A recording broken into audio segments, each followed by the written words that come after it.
ಆತ್ಮೀಯ ಜ್ಞಾನಪತಿ ಸತ್ಸಂಗ ಕೇಂದ್ರದ ಎಲ್ಲ ಜ್ಞಾನಾರ್ಥಿಗಳಿಗೆ ಕನ್ನಡ ರಾಜ್ಯೋತ್ಸವದ ಹಾರ್ದಿಕ ಶುಭಕಾಮನೆಗಳನ್ನು ಈ ಮುಸ್ಸಂಜೆಯ ಕಾರ್ಯಕ್ರಮದಲ್ಲಿ ನಾನು ಸಲ್ಲಿಸ್ತಾ ಇದ್ದೇನೆ. ಈ 121ನೇ ಸತ್ಸಂಗ ಕಾರ್ಯಕ್ರಮದಲ್ಲಿ ನಾನೇ ಆಯ್ಕೆ ಮಾಡಿರುವಂತಹ ವಿಷಯ ಕನ್ನಡದ ಅಸ್ಮಿತೆ. ಬಹುಶಃ ನಾವೆಲ್ಲರೂ ಕನ್ನಡಿಗರಾಗಿರ್ತಕ್ಕಂತಹ ಈ ಸಂದರ್ಭದಲ್ಲಿ ಕನ್ನಡವನ್ನು ಪ್ರೀತಿಸ್ತಕ್ಕಂತಹ, ಕನ್ನಡವನ್ನು ಧ್ವನಿಸ್ತಕ್ಕಂತಹ, ಕನ್ನಡದಲ್ಲಿ ಜೀವಿಸ್ತಕ್ಕಂತಹ, ಕನ್ನಡದಲ್ಲಿ ಉಸಿರಾಡ್ತಕ್ಕಂತಹ ಆಶಯವನ್ನು ನಾವು ಇಟ್ಕೊಂಡಿದ್ದೀವಿ. ಇನ್ನು ಈ ಕಾಯಕಕ್ಕೆ ಬೆಲೆ ಕೊಡೋದಕ್ಕೆ ಸಾಧ್ಯ ಆಗ್ತದೆ ಅನ್ನೋದು ನನ್ನ ಅಭಿಪ್ರಾಯ. ಅಜ್ಞಾನಂ ವಿರಾಗಸ್ಯ ಜ್ಞಾನಾಂಜನ ಶಲಾಕಯ ಚಕ್ಷುರುನ್ಮಿಲಿತಂ ಯೇನ ತಸ್ಮೈ ಶ್ರೀ ಗುರುವೇ ನಮಃ ಅನ್ನೋ ಹಾಗೆ ನಮ್ಮ ಒಳಗಡೆ ಇರ್ತಕ್ಕಂತಹ ಕತ್ತಲನ್ನು ಹೋಗಲಾಡಿಸೋದಕ್ಕೋಸ್ಕರವಾಗಿ ಈ ಒಂದು ಜ್ಞಾನ ದೀವಿಗೆಯ ಕಾರ್ಯಕ್ರಮದಲ್ಲಿ ನಾವು ನೀವೆಲ್ಲರೂ ಸಹ ಹಣತೆಯನ್ನು ಹಂಚಿಕೊಳ್ಳೋದಕ್ಕೋಸ್ಕರವಾಗಿ ನಮ್ಮ ಒಳಗಡೆ ಇರ್ತಕ್ಕಂತಹ ಆ ಕತ್ತಲನ್ನು, ಕಮಂಡವನ್ನು ತೊಡ್ಕೊಳ್ತಕ್ಕಂತಹ ನಿಟ್ಟಿನಲ್ಲಿ ನಾವೆಲ್ಲರೂ ಜ್ಞಾನಾರ್ಥಿಗಳಾಗಿ ವಯೋವೃದ್ಧರಾಗುವೆ ನಾವು ಕಲಿಬೇಕು ಅಂತಕ್ಕಂತಹ ಒಬ್ಬ ವಿದ್ಯಾರ್ಥಿಯಾಗಿ ಈ ಒಂದು ಜ್ಞಾನಪತಿ ಸತ್ಸಂಗ ಕಾರ್ಯಕ್ರಮಕ್ಕೆ ಬಂದಿದ್ದೀವಿ. ಇದು ಯಾವುದೇ ರೀತಿಯ ವಯೋಮಾನದ ಭೇದ ಭಾವವಿಲ್ಲದೆ ಇರ್ತಕ್ಕಂತಹ ಒಂದು ಸ್ವಚ್ಛಂದವಾಗಿರ್ತಕ್ಕಂತಹ ಸುಂದರ ಪರಿಸರ ಈ ಜ್ಞಾನಪತಿ ಸತ್ಸಂಗ ಕಾರ್ಯ ಅನೂಚಾನವಾಗಿ ನಡ್ಕೊಂಡು ಬರ್ತಾ ಇದೆ. ಇಂತಹ ಸಂದರ್ಭದ ಒಳಗಡೆ ನಾವು ಭಾಷೆಯನ್ನು ನಾವು ನೋಡ್ತಕ್ಕಂತಹ ಸಂದರ್ಭದಲ್ಲಿ ಆ ಭಾಷೆ ನಮಗೆ ತಾಯ್ನೆಲದಲ್ಲಿ ಆ ಕೊಡ್ತಕ್ಕಂತಹ ಅಪ್ಯಾಯಮಾನತೆ, ಅಭಿಮಾನ ಎಂಥದ್ದು ಅನ್ನೋದನ್ನ ನಾವು ಅದನ್ನು ವರ್ಣನಾತ್ಮಕವಾಗಿ ಕವಿಪುಂಗವರು ವರ್ಣಿಸಿರ್ತಕ್ಕಂತಹ ಪದಪುಂಜಗಳಲ್ಲಿ ಅದನ್ನು ವರ್ಣಿಸ್ತಾ ಹೋದರೆ ಅದನ್ನ ನಾವು ಎಷ್ಟು ಆಹ್ಲಾದಕರವಾಗಿರ್ತಕ್ಕಂತಹ ಆಸ್ವಾದವನ್ನು ನಮ್ಮ ಭಾಷೆ ಕೊಡ್ತದೆ ಅನ್ನೋದನ್ನ ನಾವು ವರ್ಣಿಸೋದಕ್ಕೆ ಸಾಧ್ಯ ಆಗ್ತದೆ. ನನಗೆ ಮೊದಲಿಗೆ ಜಿ ಪಿ ರಾಜರತ್ನಂ ಅವರು ಹೇಳಿದಂತಹ ರತ್ನ ಪದಗಳು ಅನ್ನೋ ಒಂದು ಪದ್ಯ ಭಾಗದಲ್ಲಿ ಅವರು ವರ್ಣನೆಯನ್ನು ಕೊಡ್ತಾರೆ. ನರ್ಕಕ್ಕಿಳಿಸಿ ನಾಲ್ಗೆ ಸೇರಿಸಿ ಬಾಯಿ ಸಾಕಿದ್ರೂನೆ ಮೂಗ್ನಲ್ಲಿ ಕನ್ನಡ ಪದವಾಡ್ತೀನಿ ನನ್ನ ಮನಸ್ಸನ್ನು ನೀ ಕಾಣಿ. ಎಂಡ ಹೋಗ್ಲಿ ಎಂಟಿ ಹೋಗ್ಲಿ ಎಲ್ಲ ಮುಚ್ಕೊಂಡು ಹೋಗ್ಲಿ ಪ್ರಪಂಚಿರೋ ತನಕ ಕನ್ನಡ ಪದಗಳಿರಲಿ ಅನ್ನೋ ಆಲೋಚನೆ ಒಬ್ಬ ಉದಾತ್ತವಾಗಿರ್ತಕ್ಕಂತಹ ಕವಿ ರವಿಕಾನಂದನ ಕವಿ ಕಂಡ ಅನ್ನೋ ಹಾಗೆ ತನ್ನ ಮನಸ್ಸಿನ ಒಳಗಡೆ ಭಾವುಕತೆಯನ್ನ, ಭಾವನಾತ್ಮಕತೆಯನ್ನ ತುಂಬಿ ಅದನ್ನ ಪದಪುಂಜಗಳಲ್ಲಿ ಸೆರೆ ಹಿಡಿತಕ್ಕಂತಹ ನಿಟ್ಟಿನಲ್ಲಿ, ಓದುಗರಿಗೆ ರಸದೌತಣವನ್ನು ನೀಡತಕ್ಕಂತಹ ನಿಟ್ಟಿನಲ್ಲಿ ಒಬ್ಬ ಕವಿ ಕನ್ನಡ ನಾಟನ, ಕನ್ನಡ ಭಾಷೆಯನ್ನು ಕಟ್ಟಿಕೊಡ್ತಾನೆ ಅಂದ್ರೆ ಇದಕ್ಕಿಂತಲೂ ಸೌಭಾಗ್ಯ, ಇದಕ್ಕಿಂತಲೂ ಪುಣ್ಯಶಾಲಿಗಳು ನಾವು ಆಗಿರೋದಕ್ಕೆ ಬೇರೆ ವರ್ಣನೆ ಕೊಡೋದಕ್ಕೆ ಉದಾಹರಣೆಗಳೇ ಬೇಕಿಲ್ಲ. ಇಂತಹ ಸಂದರ್ಭದ ಒಳಗಡೆ ಪಂಪ ಅಂತಕ್ಕಂಥ ಒಬ್ಬ ಕನ್ನಡದ ಆದಿಕವಿ ಒಂದು ಕಡೆ ಹೇಳ್ತಾನೆ, ನನ್ನನ್ನು ಕವಿಯಾಗಿ ರೂಪಿಸಿದಂತಹ ಪ್ರದೇಶ ಯಾವುದು? ಈ ಶಿರಸಿ ಹತ್ತಿರದ ಬನವಾಸಿ.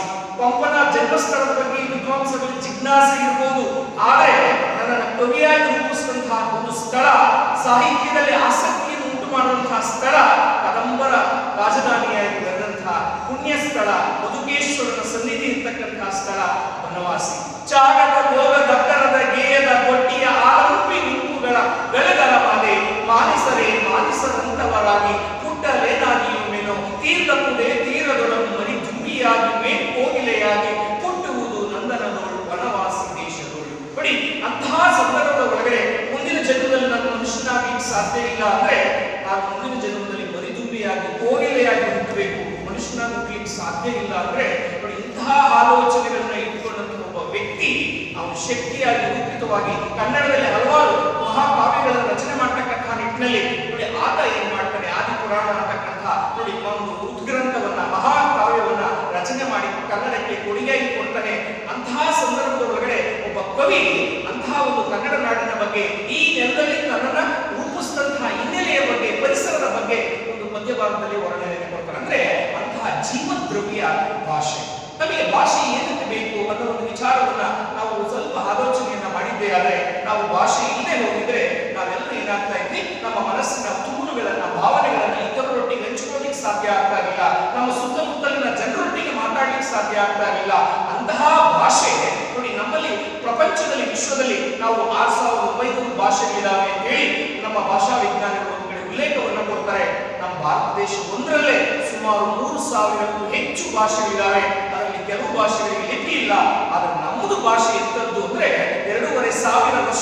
ಇತಿಹಾಸ ಪರಂಪರೆಯನ್ನು ಹೊಂದಿರತಕ್ಕಂತಹ ಭಾಷೆ ನಮ್ದು.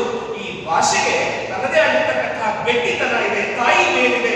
ಇಂತಹ ಭಾಷೆಯನ್ನ ನಾವು ಹೆಚ್ಚು ಆಸ್ವಾದದಿಂದ ನಾವು ನೋಡಿದ್ದೇ ಆದ್ರೆ, ಅಪ್ಯಾಯಮಾನತೆಯಿಂದ ಅದನ್ನು ಅಪ್ಕೊಂಡಿದ್ದೇ ಆದ್ರೆ ಈ ಭಾಷೆನಲ್ಲಿ ನಾವು ಉಸಿರಾಡ್ತಿರೋದಕ್ಕೆ ಬೆಲೆ ಬರೋದಕ್ಕೆ ಸಾಧ್ಯ ಆಗ್ತದೆ. ಒಂದು ಕಡೆ ನಮ್ಮ ಜ್ಞಾನಪೀಠ ಪ್ರಶಸ್ತಿ ಪುರಸ್ಕೃತರಾದಂತಹ ಯುವ ಅನಂತಮೂರ್ತಿಯವರು ಹೇಳ್ತಾರೆ, ನೀನು ಕನ್ನಡದಲ್ಲಿ ಜೀವಿಸು, ಇಂಗ್ಲಿಷ್ ಅನ್ನು ಪ್ರೀತಿಸು ಅಂತ ಹೇಳ್ತಾರೆ. ಅಂದ್ರೆ ಕನ್ನಡದಲ್ಲಿ ನಾವು ಜೀವಿಸಬೇಕು, ಕನ್ನಡವನ್ನ ಮಾತಾಡಬೇಕು, ಆದ್ರೆ ನೀನು ಇಂಗ್ಲಿಷ್ ಭಾಷೆಯನ್ನ ಇತರ ಭಾಷೆಯನ್ನ ನೀನು ಕಲಿಯೋದ್ರಲ್ಲಿ ತಪ್ಪಿಲ್ಲ. ಅಂದ್ರೆ ನಾವು ಮೊದಲು ಪ್ರಾಶಸ್ತ್ಯವನ್ನ ಕೊಡಬೇಕಾದ ಯಾವ ಭಾಷೆಗೆ ಅಂದ್ರೆ ನಮ್ಮ ಕನ್ನಡ ಭಾಷೆಗೆ. ಅದೇ ನಮ್ಮ ಕನ್ನಡದ ಕಣ್ವ BM ಶ್ರೀಕಂಠಯ್ಯನವರು ಒಂದು ಕಡೆ ಹೇಳ್ತಾರೆ, ಮೊದಲ ತಾಯ ಹಾಲ ಕುಡಿದು ಲಲ್ಲೆಯಿಂದ ತೊದಲ ನುಡಿದು ಗೆಳೆಯರೊಡನೆ ಬೆಳೆದು ಬಂದ ಮಾತಾಡುವುದು ಅದು ಮಾತು ಯಾವುದೂ ಅಲ್ಲ, ಅದು ಅಮ್ಮ ಅನ್ನೋ ಶಬ್ದ ಹುಟ್ಟಿಗೆ ಕಾರಣವಾಗಿರುವ ಭಾಷೆ ನಮ್ಮದು, ಅದು ಮಾತೃಭಾಷೆ ಕನ್ನಡ. ಅದಕ್ಕೋಸ್ಕರವಾಗಿ ನಾವು ಕನ್ನಡವನ್ನ ಪ್ರೀತಿಸಬೇಕು. ಕನ್ನಡವನ್ನ ಪ್ರೀತಿಸಿದ್ದೇ ಆದ್ರೆ ಕನ್ನಡ ನಮಗೆ ಏನೆಲ್ಲವನ್ನ ಕೊಡ್ಲಿಕ್ಕೆ ಸಮಾಜದಲ್ಲಿ ಸಾಧ್ಯ ಇದೆಯೋ ಅದನ್ನು ಕೊಡ್ಲಿಕ್ಕೆ ಸಾಧ್ಯ ಆಗ್ತದೆ ಅನ್ನೋ ಎದೆಗಾರಿಕೆ ನಮ್ಮಲ್ಲಿ ಬರಬೇಕಾಗ್ತದೆ. ಆಂಗ್ಲ ಮಾಧ್ಯಮ ಶಾಲೆಯಲ್ಲಿ ಓದಿದ ಮಾತ್ರಕ್ಕೆ ನಾನು ಉನ್ನತ ಸ್ಥಾನಕ್ಕೆ ಹೋಗ್ತೀನಿ ಅನ್ನೋ ಹುಚ್ಚು ಭ್ರಮೆ ಇವತ್ತಿನ ಸಮಾಜದಲ್ಲಿರ್ತಕ್ಕಂತಹ ನಾಗರಿಕರಲ್ಲಿ ಬೇರೂರಿದೆ. ಅಂತಹ ಆ ಸಂಕುಚಿತ ಮನೋಭಾವದಿಂದ ನಾವು ಹೊರಬರಬೇಕಾಗ್ತದೆ. CNR ರಾವ್ ಓದ್ಲಿಲ್ವಾ, ಸರ್ ವಿಶ್ವೇಶ್ವರಯ್ಯನವರು ಓದ್ಲಿಲ್ವಾ, ಸುಧಾ ಮೂರ್ತಿ ಅವರು ಓದ್ಲಿಲ್ವಾ, ನಾರಾಯಣ ಮೂರ್ತಿ ಅವರು ಓದ್ಲಿಲ್ವಾ ಕನ್ನಡ ಮಾಧ್ಯಮ ಶಾಲೆಯಲ್ಲಿ? ಅಂದ್ರೆ ನಮ್ಮಲ್ಲಿ ಆ ತರದ ಆಲೋಚನೆಗಳು ಏನಾಗಿದೆ, ಪಾಶ್ಚಾತ್ಯ ಸಂಸ್ಕೃತಿಯ ಪ್ರಭಾವದಿಂದಾಗಿ ಇವತ್ತೆಲ್ಲರೂ ನಾವೆಲ್ಲ ಅವಿಭಕ್ತ ಕುಟುಂಬದಿಂದ ವಿಭಕ್ತ ಕುಟುಂಬದ ಕಡೆ ಹೇಗೆ ಹೋಗ್ತಾ ಇದೀವೋ, ನಮ್ಮ ತಂದೆ ತಾಯಿಗಳನ್ನ ನಮ್ಮ ಹಿರಿಯರನ್ನ ನಾವೆಲ್ಲ ಏನ್ ಮಾಡ್ತಾ ಇದ್ವಿ, ವೃದ್ಧಾಶ್ರಮಗಳಲ್ಲಿ ಹೇಗೆ ಸೇರಿಸ್ತಾ ಇದೀವೋ ನೋಡಿ. ಆತರ ನಮ್ಮಲ್ಲಿ ನಮ್ಮ ಭಾಷೆಯ ಬಗ್ಗೆನೇ ಏನಾಗಿದೆ, ಕೀಳರಿಮೆ ಮನೋಭಾವ ಬಂದಿರೋ ಕಾರಣದಿಂದಾಗಿ ಇವತ್ತು ಭಾಷೆ, ಅದು ಕನ್ನಡ ಭಾಷೆ ಗತಿಸಿ ಹೋಗ್ತಕ್ಕಂತಹ ಭಾಷೆಗಳ ಸಾಲಿನಲ್ಲಿ ನಾವು 27ನೇ ಸ್ಥಾನದಲ್ಲಿದ್ದೀವಿ. ಇಂತಹ ಸಂದರ್ಭದೊಳಗಡೆ, ಇಂತಹ ಭಾಷೆಯ ಸಂದಿಗ್ಧತೆಯ ಸಂದರ್ಭದೊಳಗಡೆ ನಮ್ಮ ಭಾಷೆಯನ್ನ ಉಳಿಸ್ತಕ್ಕಂತಹ ನಿಟ್ಟಿನಲ್ಲಿ, ಭಾಷೆಯನ್ನ ಬೆಳೆಸ್ತಕ್ಕಂತಹ ನಿಟ್ಟಿನಲ್ಲಿ ನಾವೇನಾದರೂ ಮುಂದಾಲೋಚನೆಯನ್ನ, ಪೂರ್ವ ಆಲೋಚನೆಯನ್ನ ನೋಡಿ, ಮುಂದೆ ಆಗ್ತಕ್ಕಂತಹ ಅನಾಹುತವನ್ನ ತಡಿತಕ್ಕಂತಹ ನಿಟ್ಟಿನಲ್ಲಿ ನಾವು ಪೂರ್ವ ಜ್ಞಾನವನ್ನ ಈಗಲೇ ಅದನ್ನ ಓದಿಕೊಂಡು ಭಾಷೆಯನ್ನ ಮುನ್ನಡೆಸತಕ್ಕಂತಹ ನಿಟ್ಟಿನಲ್ಲಿ ಆಲೋಚನೆಯನ್ನ ಮಾಡದೆ ಹೋದ್ರೆ ಭಾಷೆ ಏನಾಗ್ತದೆ, ಕೆಲವೇ ದಿನಗಳಲ್ಲಿ ಸತ್ತು ಹೋಗ್ತದೆ. ಸಂಸ್ಕೃತಕ್ಕೆ ಬಂದಿರತಕ್ಕಂತಹ ಗತಿ ಕನ್ನಡಕ್ಕೂ ಬರ್ತಕ್ಕಂತಹ ಒಂದು ಸಂದಿಗ್ಧ ಪರಿಸ್ಥಿತಿ ನಾವು ಎದುರುಕೊಡಬೇಕಾಗ್ತದೆ. ಮಹಾಲಿಂಗ ರಂಗ 15ನೇ ಶತಮಾನದಲ್ಲಿ ಒಂದು ಪದ್ಯದಲ್ಲಿ ಕನ್ನಡ ಭಾಷೆಯ ಸೊಗಸದ ವರ್ಣನೆ ಕೊಡ್ತಾನೆ. ಸುಲಿದ ಬಾಳೆಯ ಹಣ್ಣಿನಂದದಿ, ಕಲಿದ ಸಿಗುರಿನ ಕಬ್ಬಿನಂದದಿ, ಉಷ್ಣ ಹಳಿದ ಹಾಲಿನಂದದಿ ಸುಲಭವಾಗಿರುವ ಲಲಿತವಾದ ಕನ್ನಡ ನುಡಿಯು ತಿಳಿಯು ಕನ್ನಡ ತನ್ನ ಮೋಕ್ಷವ ಗಳಿಸಿಕೊಂಡರೆ ಸಾಲದೆ ಸಂಸ್ಕೃತದಲ್ಲಿ ನೇನು. ಎಲ್ಲ ಭಾಷೆಗಳ ತಾಯಿ ಭಾಷೆ ಅನ್ನಿಸಿಕೊಂಡಂತ ಸಂಸ್ಕೃತ ಇವತ್ತು ಕೃತ ಭಾಷೆಯಾಗಿದೆ, ಕೇವಲ ಗ್ರಂಥಸ್ಥ ಭಾಷೆಯಾಗಿದೆ.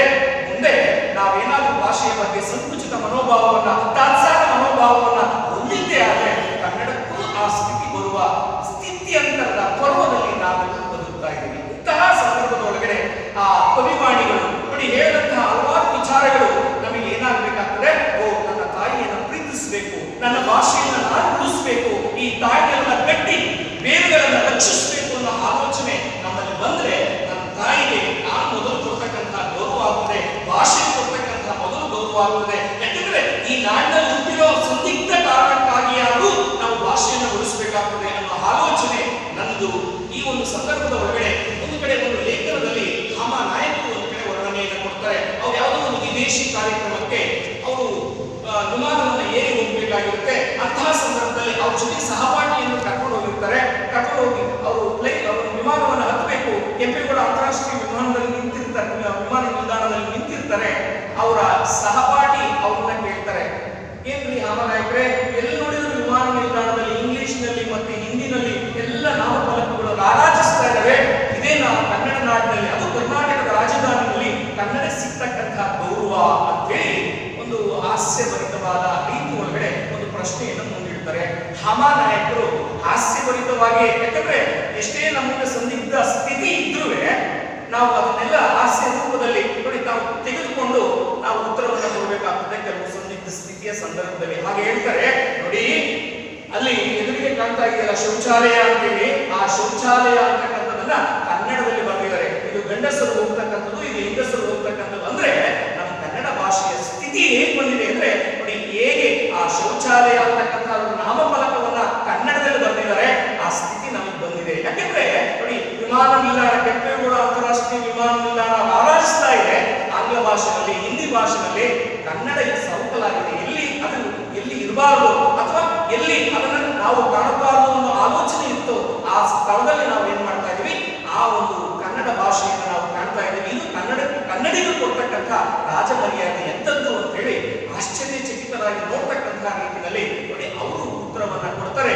ಅವ್ರಿಗೆ ಏನಾಗ್ತದೆ, ಅವರ ಸ್ನೇಹಿತರಿಗೆ ಆಶ್ಚರ್ಯ ಆಗ್ತದೆ, ಅಯ್ಯೋ ಇದೇನಾ ನಮ್ಮ ಭಾಷೆಗೆ ನಾವು ಕೊಡ್ತಕ್ಕಂತಹ ಒಂದು ಬೆಲೆ ಅನ್ನೋ ಆಲೋಚನೆಯನ್ನು ಏನ್ ಮಾಡ್ತಾರೆ ಅವರ ಮಾತುಗಳಲ್ಲಿ ಹೊಂದಿಕೊಂಡು ಅವರು ಉತ್ತರವನ್ನು ಕೊಟ್ಟಿದ್ದನ್ನ ಕೇಳಿ, ಇಲ್ಲ ನಾವು ಭಾಷೆಯನ್ನು ಉಳಿಸಬೇಕು, ಭಾಷೆಯನ್ನು ಬೆಳೆಸಬೇಕು ಅನ್ನೋ ಆಲೋಚನೆಯನ್ನ ನೋಡಿ ನಮ್ಮ ಇಂತಹ ಹಲವಾರು ಜನರು ಇವತ್ತು ಕೊಟ್ಟಿದ್ದರ ಪರಿಣಾಮವಾಗಿ ಇವತ್ತು ಭಾಷೆ ಎಷ್ಟೇ ಶತಶತಮಾನಗಳು ಉಳಿದು 2,500 ವರ್ಷಗಳ ಇತಿಹಾಸ ಪರಂಪರೆ ಈ ತಾಯಿ ನೆಲಕ್ಕೆ, ಈ ನಾಡಿಗೆ ಇದೆ ಅಂತ ಹೇಳಿ ನಾವೆಷ್ಟೇ ಪುಂಖಾನುಪುಂಖವಾಗಿ ಹೇಳಿದ್ರು 27ನೇ ಸ್ಥಾನದಲ್ಲಿ ನಮ್ಮ ಭಾಷೆ ಗತಿಸಿ ಹೋಗ್ತಕ್ಕಂಥ ಭಾಷೆಗಳ ಸ್ಥಾನದಲ್ಲಿ ಇದೆ ಅಂತ ಹೇಳಿದ್ರೆ ಇನ್ನೂ ಸಹ ನಮ್ಮ ಭಾಷೆ ಸತ್ತಿಲ್ಲರಿ, ಇನ್ನು ಜೀವಂತವಾಗಿದೆ.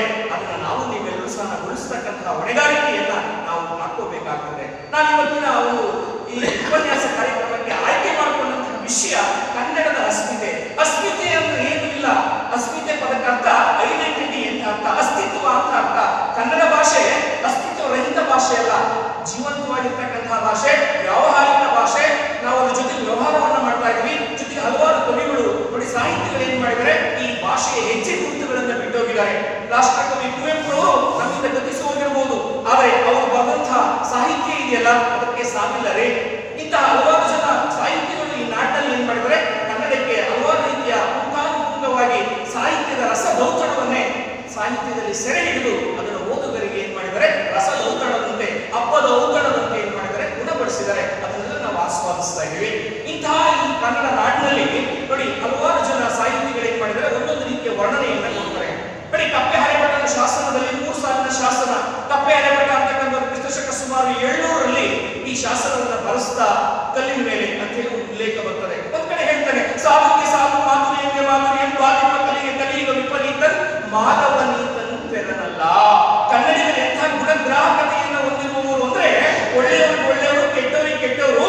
ಕನ್ನಡಿಗರನ್ನು ಯಾರಾದ್ರೂ ಕೆಣಕಿದ್ರೆ ಅವರಿಗೆ ಸೊಕ್ಕನ್ನ ಹರಡಿಸ್ತಕ್ಕಂಥ ಮಟ್ಟಿಗೆ ನೋಡಿ ಮಾಧವನ ತದ್ರೂಪದ ಗುಣ ಸ್ವಭಾವವುಳ್ಳವರು ನಮ್ಮ ಕನ್ನಡಿಗರು ಅಂತ ಹೇಳ್ತಾರೆ. ಅಂದ್ರೆ ಇಂತಹ ಹಲವಾರು ಉಕ್ತಿಗಳನ್ನ, ಇಂತಹ ಹಲವಾರು ಸೂಕ್ತಿಗಳನ್ನ, ಇಂತಹ ಹಲವಾರು ಕನ್ನಡದ ಗತಿಯನ್ನು ಹೆಚ್ಚಿಸ್ತಕ್ಕಂಥ ವಿಚಾರಗಳನ್ನ ನಾವು ಆಲೋಚನೆ ಮಾಡ್ತಾ ಹೋದ್ರೆ ಕನ್ನಡ ಸಾವಿಲ್ಲರೇ, ಕನ್ನಡ ಸತ್ತಿಲ್ಲರೇ, ಸಂಸ್ಕೃತಕ್ಕೆ ಬಂದಿರತಕ್ಕಂತಹ ಸ್ಥಿತಿ ನಮ್ಗೆ ಇನ್ನೂ ಬಂದಿಲ್ಲ, ಬರೋದಿಲ್ಲ ಕಣ್ರೆ.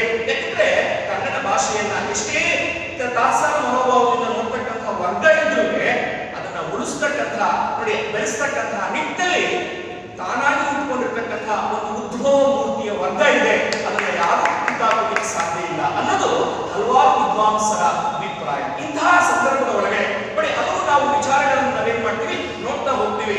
ಒಂದು ಕಡೆ ಲಕ್ಷ್ಮೀಧರಾಮಾತ್ಯನ ಶಾಸನದ ಒಳಗಡೆ ಪ್ರೌಢದೇವ, ವಿಜಯನಗರ ಸಾಮ್ರಾಜ್ಯದ 2ನೇ ಪ್ರೌಢದೇವರನ್ನ ಆಸ್ಥಾನದಲ್ಲಿದ್ದಂಥ ಒಬ್ಬ ಮಂತ್ರಿ ಯಾರು ನೋಡಿ, ಈ ಲಕ್ಷ್ಮೀಧರಾಮಾತ್ಯ ಅಂತಕ್ಕಂಥ ಒಬ್ಬ ಮಂತ್ರಿ ನೋಡಿ, ಅವನು ಸಾಹಿತ್ಯವೂ ಆಗಿದ್ದ ಕವಿ.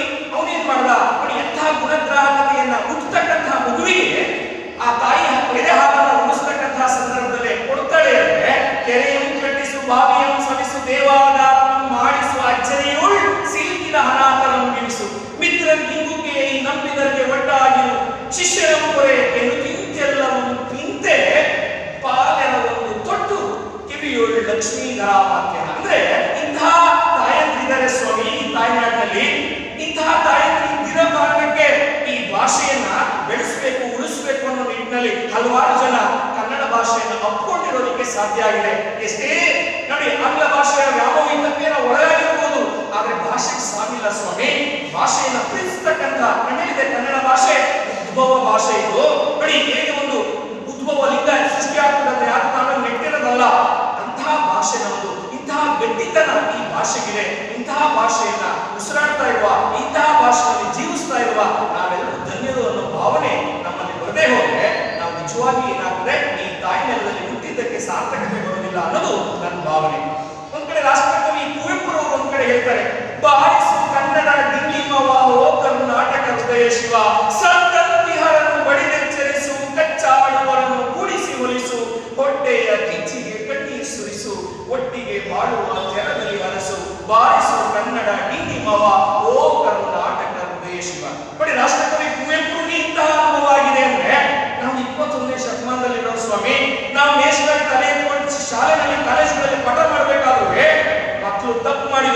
ಶಿಕ್ಷಕರನ್ನೇ ಕಂಡು ಅಪಹಾಸ್ಯ ಮಾಡಿದ್ದೇವೆ, ತಲೆ ತಗ್ಗಿಸಬೇಕಾದಂತಹ ಸನ್ನಿವೇಶಗಳು ನಮಗೆ ಎದ್ದುತ್ತಂತೆ ಎದುರಾದರೆ ಎದೆಗಾರಿಕೆಯನ್ನು ತಲೆ ಎತ್ಕೊಂಡು ಪಾಠ ಮಾಡಬೇಕಾಗಿದೆ. ಈಗ ಹೇಳಿದ್ರಲ್ಲ, 12ನೇ ಶತಮಾನದಲ್ಲೇ ಒಬ್ಬ ಅಲಮ ಪ್ರಭು ಅಂತಕ್ಕಂಥ ಹೇಳ್ತಾನೆ, ಕೃತಯುಗದಲ್ಲಿ ಶ್ರೀ ಗುರು ಶಿಷ್ಯಕ್ಕೆ ಬಳಿದು ಬುದ್ಧಿಯ ಕಲಿಸಿದರೆ ಆಗಲಿ ಮಹಾಪ್ರಸಾದವಿಂದನೆಯ.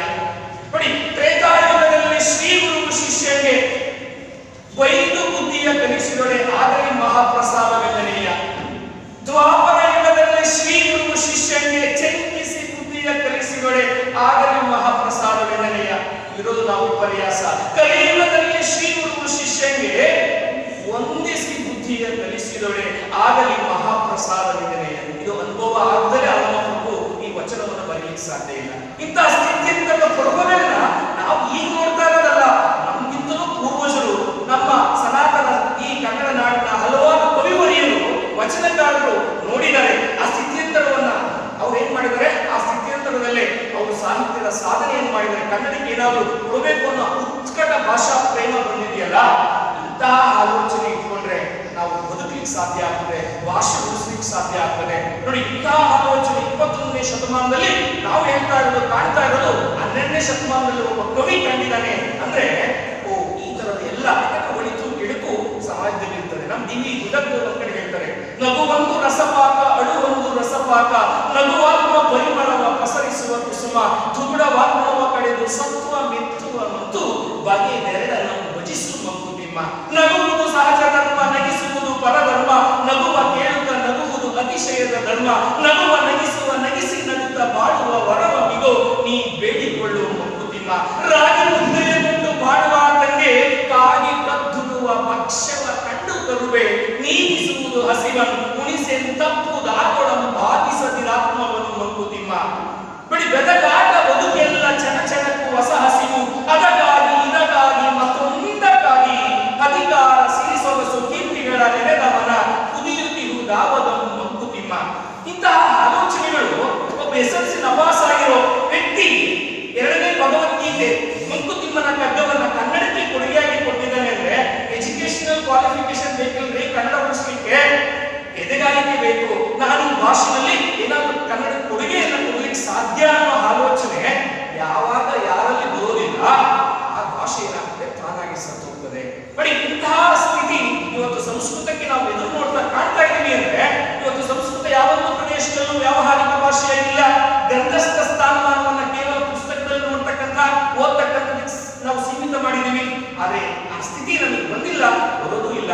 ಉದ್ಭವ ಮೂರ್ತಿ, ಉದ್ಭವ ಭಾಷೆ ನಮ್ದು ಅನ್ನೋ ವಿಚಾರವನ್ನು ತಮ್ಮ ಮುಂದೆ ನಮ್ಮ ಅಡಿದಾವರಲ್ಲಿ ನಾನು ಆಗಲೇ ಆ ವಿಚಾರವನ್ನು ಪ್ರಸ್ತಾಪ ಮಾಡಿದೆ. ಇಂತಹ ಹಿರಿಮೆ ಗರಿಮೆ ಕವಿ ಪುಂಗವರನ್ನ ತನ್ನ ಒಡಲಲ್ಲಿ ಇಟ್ಟುಕೊಂಡಿರ್ತಕ್ಕಂತಹ ಭಾಷೆ ರಾಷ್ಟ್ರಕವಿ ಕುವೆಂಪುರವರು ನೋಡಿ, ಅವರು BA ಓದ್ತಕ್ಕಂತಹ ಸಂದರ್ಭದಲ್ಲೇ ಅವ್ರಿಗೆ ಗೊತ್ತಿಲ್ಲ ನನ್ನ ಭಾಷೆ ಒಪ್ಕೋಬೇಕು, ಬೇರೆ ಭಾಷೆ ಒಪ್ಕೋಬೇಕು, ನನ್ನ ತಾಯಿ ಪ್ರೀತಿಸ್ಬೇಕು, ಪಕ್ಕದ ಮನೆ ಆಂಟಿ ಪ್ರೀತಿಸ್ಬೇಕು, ಗೊತ್ತಿಲ್ಲ. ಅಂತಹ ಸಮಯದಲ್ಲಿ ಇಂಗ್ಲಿಷ್ ಭಾಷೆಯ ಒಂದು ಕಾವ್ಯ ರಚನೆಯನ್ನ ನೋಡಿ ಅವರು ಆಗ್ಲೇ ಅವರು ಓದ್ತಕ್ಕಂತಹ ಸಂದರ್ಭದಲ್ಲಿ ಮಾಡಿದಾಗ, ಅವರು ಮಹಾರಾಜ ಹೈಸ್ಕೂಲ್ನಲ್ಲಿ ಅವರು ಪ್ರೌಢ ಶಿಕ್ಷಣವನ್ನ ಮುಗಿಸ್ಕೊಂಡು ಕಾಲೇಜು ಹಂತಕ್ಕೆ ಬಂದಂತಹ ಸಮಯದಲ್ಲಿ ಅವ್ರೇನ್ ಮಾಡ್ತಾರೆ, ಅವರು ಕವಿತೆಗಳನ್ನ ಬರೀತಕ್ಕಂತಹ ಸಾಹಿತ್ಯದ ಅಭಿರುಚಿ ಆ ಮಲೆನಾಡಿನ ಸಸ್ಯ ಕಾಶಿಯ ಮಧ್ಯೆ ಅದು ಹೇಗೆ ಒಡಮೂಡುತ್ತೋ ಗೊತ್ತಿಲ್ಲ. ಅವ್ರು ಯಾರು ಆ ನೀವು ಕಾವ್ಯವನ್ನು ರಚನೆ ಮಾಡು ಅಂತ ಹೇಳಿ ಹೇಳಿದಂತ ನೋಡಿ, ಅವರಿಗೆ ದಾರಿ ತೋರಿಸಿದಂತಹ ದಿಕ್ಪಾಲಕರು ಗುರುಗಳು ಯಾರು ಇಲ್ಲ. ಅಂತಹ ಸಮಯದಲ್ಲಿ ಇಂಗ್ಲಿಷ್ ನಲ್ಲಿ ಅದು ಯಾರು ಗೊತ್ತಿಲ್ಲ, ಯಾವ ಭ್ರಮೆನೂ ಗೊತ್ತಿಲ್ಲ. ಅವರು ಇಂಗ್ಲಿಷ್ ನಲ್ಲಿ ಕವಿತೆಯನ್ನು ಬರೆದಂತಹ ಸಂದರ್ಭದಲ್ಲಿ ಸರಿ ಅವರಿಗೆ ಪಾಠ ಮಾಡ್ತಾ ಇದ್ದಂತಹ ಶಾಲೆಯಲ್ಲಿದ್ದಂತಹ ಇತಿಹಾಸದ ಅಧ್ಯಾಪಕ ಕೃಷ್ಣ ಅಯ್ಯಂಗಾರು, ಟಪ ನೀನು ಇಂಗ್ಲಿಷ್ ನಲ್ಲಿ ಒಳ್ಳೊಳ್ಳೆ ಕವಿತೆಗಳನ್ನ ಬರೆದಿದೀಯಾ, ನನಗೂ ಒಂದೆರಡು ಮೂರು ಸರಿ ತೋರಿಸಿದೀಯಾ.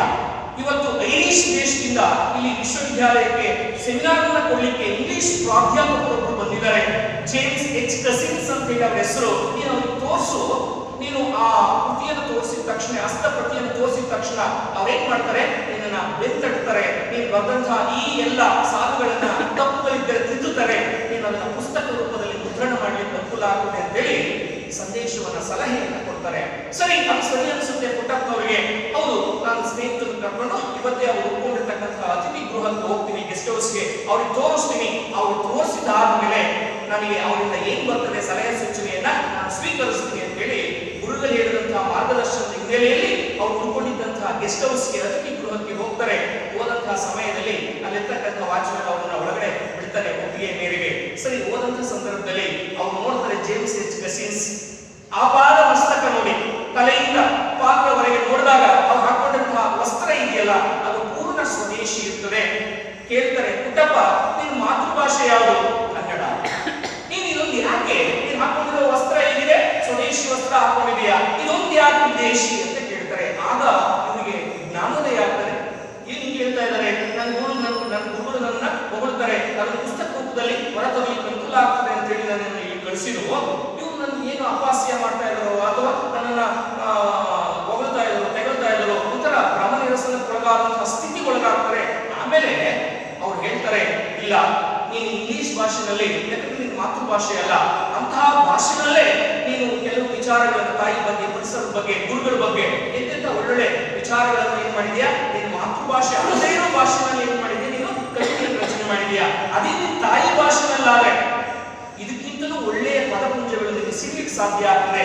ನಿನ್ನ ಶಬ್ದ ಭಂಡಾರ ನೋಡಿ ಹೆಚ್ಚಾಗಲಿಕ್ಕೆ ಸಾಧ್ಯ ಆಗ್ತದೆ. ಆ ಭಾಷೆನಲ್ಲಿ ನೀನು ಇನ್ನಷ್ಟು ಒಳ್ಳೆಯ ಕವಿತೆಗಳನ್ನು ರಚನೆ ಮಾಡಲಿಕ್ಕೆ ನೋಡಿ ನಿಮಗೆ ಸಾಧ್ಯ ಆಗ್ತದೆ. ನೀನು ಆಂಗ್ಲ ಭಾಷೆಯಲ್ಲಿ ಬರೆಯೋದು ನಿಲ್ಲಿಸು, ಇಂಗ್ಲಿಷ್ ಭಾಷೆಯಲ್ಲಿ ಬರ್ತಿರ್ತಕ್ಕಂಥದ್ದನ್ನ ಇವತ್ತಿಗೆ ಕೊನೆ ಮಾಡು, ಕನ್ನಡ ಭಾಷೆಯಲ್ಲಿ ಕವಿತೆಯನ್ನು ರಚನೆ ಮಾಡು ಅಂತೇಳಿ ಪ್ರೋತ್ಸಾಹವನ್ನು ನೀಡಿದಂತಹ ಜೇಮ್ಸ್ ಎಚ್ ಕಸಿನ್ಸ್ ಅವರು ನೆನಪಿನ ದುಡ್ಡಿನಲ್ಲಿ ನಮ್ಮ ಕುವೆಂಪು ಬರ್ಕೊಂಡಿದ್ದಾರೆ ನೋಡಿ. ಅಂತಹ ಜೇಮ್ಸ್ ಎಚ್ ಕಸಿನ್ಸ್ ಅವರು ಒಬ್ಬ ಇಂಗ್ಲಿಷ್ ವ್ಯಾಮೋಹಿಯಾಗಿ ಇವ್ರು ಇಂಗ್ಲಿಷ್ ನಲ್ಲಿ ಕವಿತೆ ರಚನೆ ಮಾಡ್ತಾ ಇದ್ದಾರೆ, ನಾನು ಇಂಗ್ಲಿಷ್ ಪ್ರೊಫೆಸರ್, ಕುವೆಂಪು ಪುಟ್ಟಪ್ಪನವರು ಸಹ ಇಂಗ್ಲಿಷ್ ಭಾಷೆಯಲ್ಲಿ ಸಾಹಿತ್ಯ ರಚನೆ ಮಾಡಲಿಕ್ಕೆ ಪ್ರೇರಣೆ ನೀಡಿದ್ರೆ ಕನ್ನಡದಲ್ಲಿ ಅಸ್ತಂಗತವಾದಂತಹ ರೀತಿ ಒಳಗಡೆ ನಾವು ರಾಷ್ಟ್ರಕವಿ ಕುವೆಂಪು, ಯಾಕಂದ್ರೆ ಅವರು ಕಾಣಲಿಕ್ಕೆ ಸಾಧ್ಯ ಆಗ್ತಾ ಇಲ್ಲ ನೋಡಿ. ಕನ್ನಡದಲ್ಲಿ ಹಲವಾರು ರೀತಿಯ ಸಾಹಿತ್ಯ ಕೃತಿಗಳು, ಆಡುವಂತಹ ಸೊಪ್ಪಿಲ್ಲ, ಕುವೆಂಪು ಬರೆದ ಸಾಹಿತ್ಯ ಪ್ರಕಾರ ಇಲ್ಲ ಅನ್ನೋ ಹಾಗೆ ನೋಡಿ. ಕನ್ನಡದಲ್ಲಿ ಏನು ಎಲ್ಲ ಸಾಹಿತ್ಯ ಪ್ರಕಾರದಲ್ಲಿ ಕೈಯಾಡಿಸಿದಂತಹ ಬರೆದಂತಹ ಒಬ್ಬ ದಿಗ್ಗಜ ಇದ್ದಾನೆ.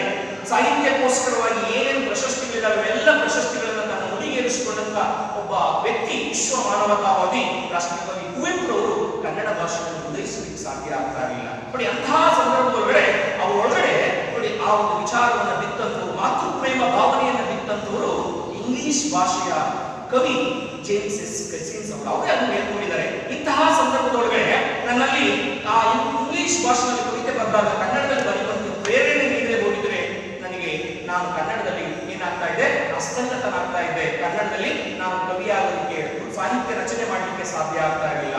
ಅಂತಹ ಒಂದು ಪ್ರೇರಣೆದಾಯಕ ಮಾತು ನನ್ನನ್ನು ಈ ಸ್ಥಾನಕ್ಕೆ ತಂದು ನಿಲ್ಲಿಸಿತು ಅಂತೇಳಿ ಜ್ಞಾನಪೀಠ ಪ್ರಶಸ್ತಿ ಪುರಸ್ಕೃತ ಒಬ್ಬ ಸಾಹಿತ್ಯ ದಿಗ್ಗಜ, ಮೇರು ವ್ಯಕ್ತಿತ್ವದ ಶಿಖರ, ಅನರ್ಘ್ಯ ರತ್ನ ಈ ತರದ ವಿಚಾರಗಳನ್ನು ನಮ್ಮ ಮುಂದೆ ನಮ್ಮ ವಿಚಾರಗಳಿಗೆ ತುಂಬುತ್ತಾರೆ ಅಂದ್ರೆ, ತಿಳಿಸ್ತಾರೆ ಅಂದ್ರೆ ಹೌದಲ್ವಾ, ಇದರಲ್ಲಿ ಒಂದು ವಿಚಾರ ಇದೆ, ಸತ್ಯ ಇದೆ, ನಾವು ಆ ಭಾಷೆಯನ್ನು ಬೆಳೆಸಬೇಕು ಅನ್ನೋ ಆಲೋಚನೆಯನ್ನ ನಾವು ಇಟ್ಕೋಬೇಕಾಗ್ತದೆ. ಇಂತಹ ಸಂದರ್ಭದ ಹೊರಗಡೆ ಇಂತಹ ಆಲೋಚನೆಗಳ ಮಧ್ಯೆ ನಾವು ಭಾಷೆಯನ್ನು ಉಳಿಸ್ತಕ್ಕಂತಹ, ಭಾಷೆಯನ್ನು ಬೆಳೆಸ್ತಕ್ಕಂತಹ ನಿಟ್ಟಿನಲ್ಲಿ ನಾವೆಲ್ಲರೂ ಏನಾಗಬೇಕಾಗ್ತದೆ, ಒಳ್ಳೆಯ ಸಜ್ಜನ ಒಂದು ವ್ಯಕ್ತಿಗಳಾಗಬೇಕಾಗ್ತದೆ. ಇಂತಹ ಒಂದು ವಿಚಾರವನ್ನೇ ಹಲವು ರೀತಿಯ ಕವಿಕುಂಬವರು ಏನ್ ಮಾಡಿದರೆ ಭಾಷೆ ಒಳಗಡೆ ಕಟ್ಟಿಕೊಡ್ತಕ್ಕಂತಹ ನಿಟ್ಟಿನಲ್ಲಿ, ಭಾಷೆಯನ್ನು ಬೆಳೆಸ್ತಕ್ಕಂತಹ ನಿಟ್ಟಿನಲ್ಲಿ ಆ ಭಾಷೆಯ ಒಂದು ದೇದೀಪ್ಯಮಾನವಾಗಿರ್ತಕ್ಕಂತಹ ಬೆಳಕಿಗೆ ಕಾರಣರಾಗಿದ್ದಾರೆ. ಅಂತಹ ತಾಯ್ನಾಡಿನಲ್ಲಿ ವಾಸ ಮಾಡ್ತಾ ಇರ್ತಕ್ಕಂತಹ ನಾವುಗಳೆಲ್ಲರೂ ಧನ್ಯ ಅನ್ನೋ ಒಂದು ವಿಚಾರವನ್ನ ಈ ಸಂದರ್ಭದಲ್ಲಿ ನಾನು ಹೇಳ್ತಾ, ನಾವು ಹಾಕೊಂಡಿರ್ತಕ್ಕಂತಹ ಕನ್ನಡ ಈ ಒಂದು ನಾವು ಆರಿಸ್ತಾ ಇರ್ತಕ್ಕಂತಹ ನವಂಬರ್ ಉತ್ಸವದ ಸಂದರ್ಭದಲ್ಲಿ ಏನು ನಾಡ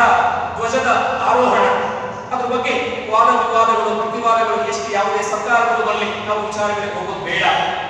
ನಮ್ಮ ಕನ್ನಡದ ಕಟ್ಟಾಳು ಎಂ ರಾಮಮೂರ್ತಿ ಅಂತಕ್ಕಂಥ ಒಬ್ಬ ಕನ್ನಡದ ಕಟ್ಟಾಳು ರೂಪಿಸಿದಂತಹ ಕನ್ನಡದ ಧ್ವಜದಲ್ಲಿ 2 ಬಣ್ಣಗಳಿದ್ದಾವೆ, ಒಂದು ಹಳದಿ ಮತ್ತು ಕೆಂಪು. ಬಹುಶಃ ನಮಗೆಲ್ಲ ಅದ್ರ ಬಗ್ಗೆ ಗೊತ್ತೇ ಇದೆ. ಹಳದಿ ಕನ್ನಡಾಂಬೆಯ ತಿಲಕದಲ್ಲಿರ್ತಕ್ಕಂತಹ ಅರಿಶಿನ ಕುಂಕುಮವನ್ನ ಆರಾಧಿಸಿದ್ರೆ, ಶಾಂತಿ ಸೌಹಾರ್ದತೆಯನ್ನ ಸಂಕೇತವಾಗಿ ನೀಡಿದ್ರೆ, ಕೆಂಪು ಕ್ರಾಂತಿಯ ಸಂಕೇತವಾಗಿ ನಮಗೆ ಸಂದೇಶವನ್ನು ಕೊಡುತ್ತದೆ, ಮೆಸೇಜ್ ಅನ್ನು ಕೊಡುತ್ತದೆ. ಇಂತಹ ಆಲೋಚನೆಗಳು ನಮ್ಮ ಕನ್ನಡಿಗರಿಗೆ ತಿಳಿದೇ ಹೋದ್ರೆ, ಕನ್ನಡಿಗರಿಗೆ ಮಸ್ತಕಕ್ಕೆ ಬರದೆ ಹೋದ್ರೆ, ಪುಸ್ತಕದ ಅರಿವು ಮಸ್ತಕಕ್ಕೆ ಬರದೆ ಹೋದ್ರೆ ನಾವು ಈ ನಾಡಿನಲ್ಲಿ ಹುಟ್ಟಿದ್ದಕ್ಕೆ ಬೆಲೆ ಬರೋದಕ್ಕೆ ಸಾಧ್ಯ ಇಲ್ಲ. ಅದಕ್ಕೋಸ್ಕರವಾಗಿ ಭಾಷೆಯನ್ನು ಪ್ರೀತಿಸಬೇಕು, ಭಾಷೆಯನ್ನು ಬೆಳೆಸಬೇಕು ಅನ್ನೋ ಆಲೋಚನೆಯನ್ನ ಹಲವು ರೀತಿಯ ಕವಿಕುಂಬವರು ಏನ್ ಮಾಡಿದ್ದಾರೆ, ಭಾಷೆ ಒಳಗಡೆ ನಮಗೆ ತಿಳಿಯಪಡಿಸಿದ್ದಾರೆ, ಅದರ ರಸದೌತಣವನ್ನ ನಮಗೆ ಗುಣಪಡಿಸಿದ್ದಾರೆ. ಇಂತಹ ಸಂದರ್ಭದೊಳಗಡೆ ನಮಗೆ ಹಲವು ರೀತಿಯ ವಿಚಾರಗಳನ್ನ ಈ ಸಂದರ್ಭ ನಮಗೆ ಪ್ರಸ್ತುತಪಡಿಸುತ್ತದೆ ಅನ್ನೋ ಒಂದು ವಿಚಾರವನ್ನ ಈ ಸಂದರ್ಭದಲ್ಲಿ ನಾನು ಹೇಳ್ತಾ, ನಮಗೆ ಶ್ರೀ ವಿಜಯನ ನನಗೆ ನೆನಪಾಗ್ತದೆ. ಶ್ರೀ ವಿಜಯ ಅಮೋಘ ವರ್ಷ ಋತುಂಗನ ಆಸ್ಥಾನದಲ್ಲಿದ್ದಂತಹ ಒಬ್ಬ ಕವಿ. ಅವನು ತನಗೆ ಅನ್ನಕ್ಕೆ ಆಶ್ರಯ ನೀಡಿದಂತಹ ಧ್ರುಪತುಂಗನ ಹೆಸರಿನಲ್ಲಿ ನೋಡಿ, ಯೋಚನೆ ಮಾಡ್ಕೊಳ್ಳಿ, ಅವನು ಕವಿತೆಯನ್ನು ರಚನೆ ಮಾಡಿದ ಅಂತ ಹೇಳಿ ಇತಿಹಾಸಕಾರರು ವ್ಯಾಖ್ಯಾನವನ್ನು ನೀಡ್ತಾರೆ. ಆದರೆ ಧ್ರುಪತುಂಗ ಕವಿಯಾಗಿರಲಿಲ್ಲ, ಕವಿಗೆ ಆಶ್ರಯ ನೀಡಿದಂಥ ಒಬ್ಬ ಶ್ರೇಷ್ಠ ರಾಜ ಆಗಿದ್ದ. ನೋಡಿ, ನೃಪತುಂಗನ ಆಸ್ಥಾನದಲ್ಲಿದ್ದಂತಹ ಶ್ರೀವಿಜಯ ಕನ್ನಡ ನಾಡಿನ ವರ್ಣನೆಯನ್ನು ಒಂದು ಕಡೆ ಉತ್ಪತ್ತಿ ಭಾಗದಲ್ಲಿ ಉಲ್ಲೇಖವನ್ನ ಮಾಡ್ತಾರೆ. ಕಾವೇರಿಯಿಂದ ಗೋದಾವರಿ ಹೊರಗಿದ್ದ ನಾಡದ ಕನ್ನಡದೋಳ್. ನೋಡಿ, ಯೋಚನೆ ಮಾಡ್ಕೊಳ್ಳಿ, ಕಾವೇರಿಯಿಂದ ಗೋದಾವರಿ ಹೊರಗೆ ಇರ್ತಕ್ಕಂತಹ ನಾಡು ಕನ್ನಡ ನಾಡು ಅಂತ ಹೇಳಿ ಒಂದು ಕಡೆ ವರ್ಣನೆಯನ್ನ ಕೊಡ್ತಾನೆ. ಕನ್ನಡ ನಾಡಿನ ಜನ ಎಂತವರು ಅಂದ್ರೆ ಪದ ನರಿತು ನುಡಿಯಲು ನುಡಿದುದ ನರಿದಾರೆಯಲು ಮಾರ್ಪರ ನಾಡವರ್ಗಳ ಚದುರರು ನಿಜದಿ ಗುರಿ ತೋದದೆಯು ಕಾವ್ಯ ಪ್ರಯೋಗ ಪರಿಣತ ಮತಿಗಳು. ನೋಡಿ, ಕನ್ನಡ ನಾಡಿನ ಜನ ಓದ್ದೇ ಇದ್ರುವೆ, ಅನ್ಎಜುಕೇಟೆಡ್ ಆಗಿದ್ರುವೆ ಕಾವ್ಯವನ್ನ ರಚನೆ ಮಾಡತಕ್ಕಂತಹ ಶಕ್ತಿ ಸಾಮರ್ಥ್ಯವನ್ನ ಹೊಂದಿದವರಾಗಿದ್ದರು ಕನ್ನಡಿಗರು. ಡಿ.ವಿ. ಗುಂಡಪ್ಪನವರು ಎಜುಕೇಶನಲ್ ಕ್ವಾಲಿಫಿಕೇಶನ್ ಯೂನಿವರ್ಸಿಟಿ ಸ್ಕಾಲರ್ ಅಲ್ಲ. ಎಷ್ಟು ಡಾಕ್ಟರೇಟ್ ಪ್ರಶಸ್ತಿಯನ್ನ ಅವ್ರು ಯಾವುದೇ ಥೀಸಿಸ್ ಅನ್ನ ಸಬ್ಮಿಟ್ ಮಾಡಿ ಅವರು ಪಡ್ಕೊಂಡಿಲ್ಲ. ಆದ್ರೆ ಅವರ ಒಂದೊಂದು ಕಗ್ಗದ ಸಾಲುಗಳಿಗೆ ನಾವು ವ್ಯಾಖ್ಯಾನವನ್ನ ಕೊಡ್ತಾ ಹೋದ್ರೆ ಒಂದು ಪ್ರೌಢ ಪ್ರಬಂಧ ಆಗ್ತದೆ. ನೋಡಿ, ಅಂತಹ ಅವು ಆ ಡಿ.ವಿ. ಗುಂಡಪ್ಪನವರ ಕಗ್ಗದ ಸಾಲುಗಳನ್ನ ಇಟ್ಕೊಂಡು ವಿಶ್ವವಿದ್ಯಾಲಯದಲ್ಲಿ PhD ಪಡ್ಕೊಂಡಿರ್ತಕ್ಕಂಥವ್ರು ಇದ್ದಾರೆ ಅಂದ್ರೆ PhD ಪಡೆದೇ ಇರ್ತಕ್ಕಂಥ ಒಬ್ಬ ವ್ಯಕ್ತಿ ಬರೆದಂತಹ ಕೃತಿಗೆ ಬೆಲೆ ಬರಲಿಕ್ಕೆ ಹೇಗೆ ಸಾಧ್ಯ ಆಗ್ತದೆ ಅಂದ್ರೆ ಹೀಗೆ ಸಾಧ್ಯ ಆಗ್ತದೆ. ಅಂದ್ರೆ ಇಂತಹ ಆಲೋಚನೆ ಇರಬೇಕಾಗ್ತದೆ. ಜಗತ್ತನ್ನ ಬೆಳಗ್ತಕ್ಕಂತಹ ಸೂರ್ಯ ಚಂದ್ರರಿಗೆ ಕಾಣದೇ ಇರತಕ್ಕಂತಹ ಸತ್ಯದ ವಿಚಾರಗಳು ಕವಿಯೊಬ್ಬನಿಗೆ ಸಾಹಿತ್ಯಾಸಕ್ತನಿಗೆ ಗೋಚರವಾಗಲಿಕ್ಕೆ ಸಾಧ್ಯ ಆಗ್ತದೆ. ಅವರ ಒಂದ್ ಕಡೆ ಡಿ.ವಿ. ಗುಂಡಪ್ಪನವರು ಹೇಳ್ತಾರೆ, ವನಸ್ಪದುಗಳೆಲ್ಲ ಜೀವನವನ್ನು ವಿಕಸಿಸುವಂತೆ ಮನವನ್ನುಗೊಳಿಸು ಗುರುವೆ, ಹೇ ದೇವ ಮನವನ್ನುಗೊಳಿಸು ಗುರುವೆ, ಕಾಲನದಿ ಮಲ್ಲಿಗೆಯು ಮೌನದಿ ಬಿರಿದು ನಿಜ ಸೌರಭವ ಸೂಸಿ ನಲಿನಿ ತಿಂತಿರ್ದು ದೀನತೆಯ ತೋರಿ ಕೃತಜ್ಞತೆಯ ಪಡೆವಂತೆ ಕಾನನ ಕಾಡು, ಕಾಡಿನಲ್ಲಿ ಬೆಳೆದಂತಹ ಮಲ್ಲಿಗೆಯನ್ನ ಯಾರು ಮುಡಿಲಿಕ್ಕೆ ಹೋಗಲ್ಲ, ಯಾರು ತಗ್ಲಿಕ್ಕೂ ಹೋಗಲ್ಲ. ಅಯ್ಯೋ, ಆ ಕಾಡಿನಲ್ಲಿ ವಿಷ ಜಂತುಗಳಿದಾವೆ, ಕಾಡು ಪ್ರಾಣಿಗಳಿದಾವೆ, ಎಲ್ಲೋ ಹೂಕಿತ್ಕೊಂಡ್ಬರಕ್ ಹೋದ್ರೆ ಜೀವಕ್ಕೆ ಆಪತ್ತು. ನೋಡಿ, ಅನ್ನೋ ಆಲೋಚನೆ.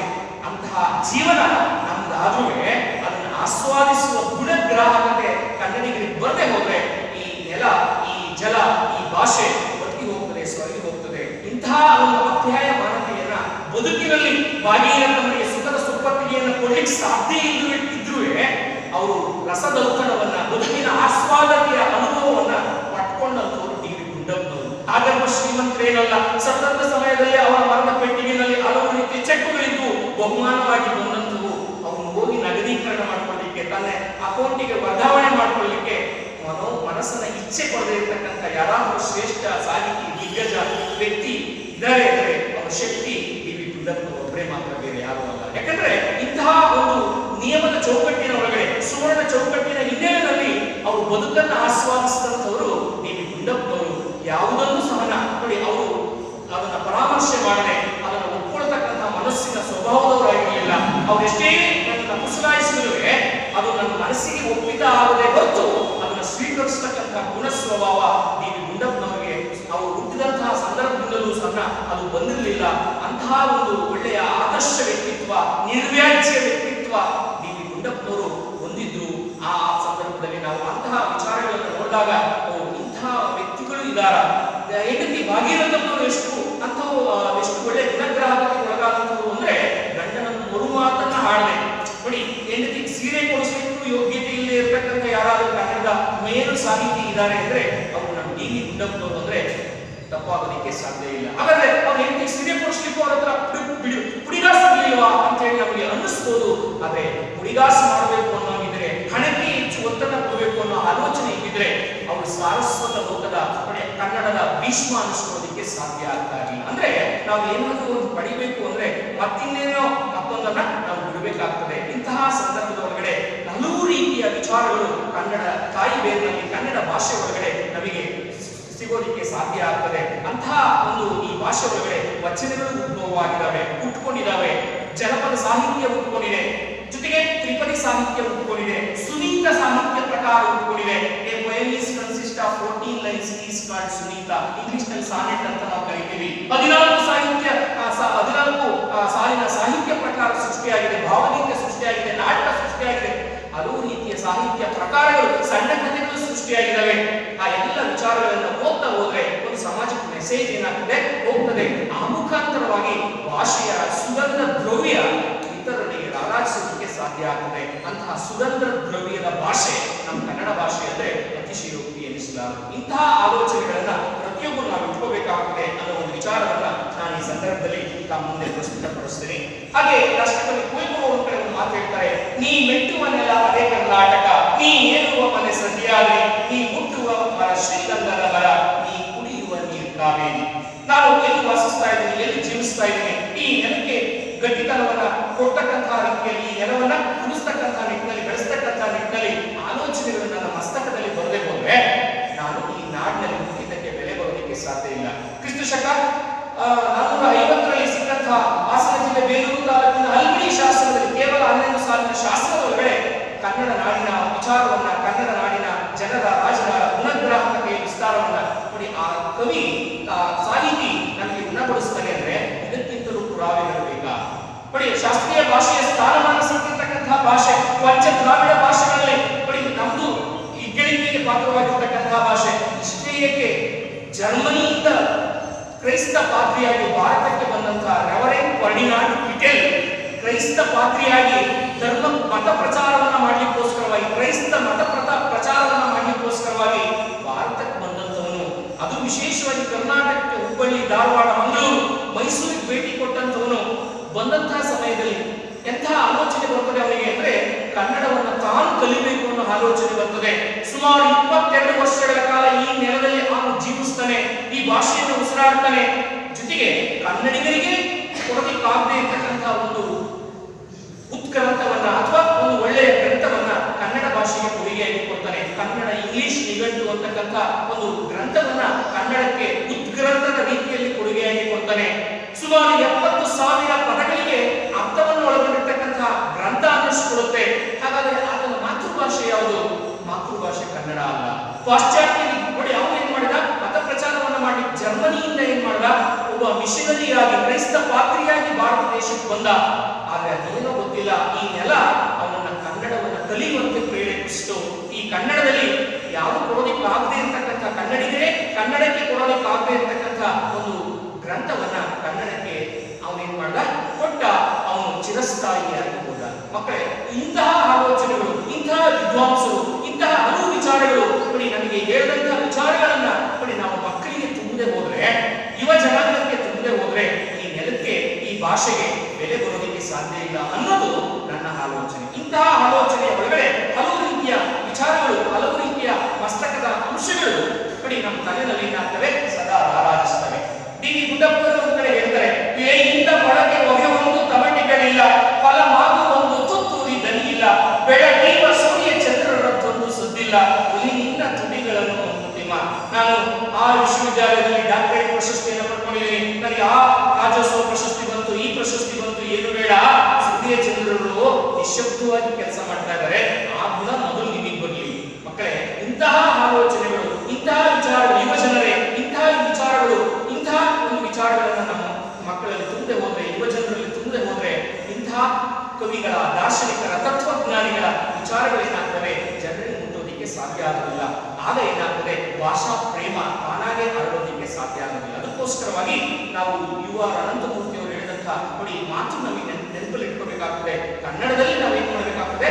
ಜೀವಿಸಬೇಕಾಗ್ತದೆ. ಇಂಗ್ಲಿಷ್ ಅನ್ನು ಒಂದು ಭಾಷೆಯಾಗಿ ಪ್ರೀತಿಸಬೇಕಾಗ್ತದೆ. ನಾವು ಇವತ್ತು ಏನ್ ಮಾಡ್ತಾ ಇದೀವಿ ಅಂದ್ರೆ ಇಂಗ್ಲಿಷ್ ನಾವೇನ್ ಮಾಡ್ತಾ ಇದೀವಿ? ಹೆಚ್ಚಾಗಿ ನಾವು ನಮ್ಮ ವ್ಯವಹಾರಿಕ ಎಲ್ಲ ವಿಚಾರವನ್ನ ಇಟ್ಕೊಂಡಿದೀವಿ.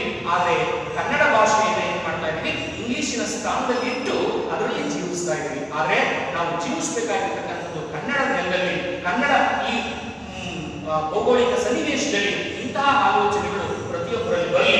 ಆ ಭಾಷೆ ಏನಾಗ್ತದೆ? ಸತ್ವಯುತವಾದ ಭಾಷೆ ಆಗ್ತದೆ ಅನ್ನೋ ಆಲೋಚನೆ ಹಲವಾರು ರೀತಿಯ ಸಾಹಿತ್ಯ ದಿಗ್ಗಜರು ಏನ್ ಮಾಡಿದರೆ ನಮಗೆ ಗುಣಪಡಿಸಿದ್ದಾರೆ.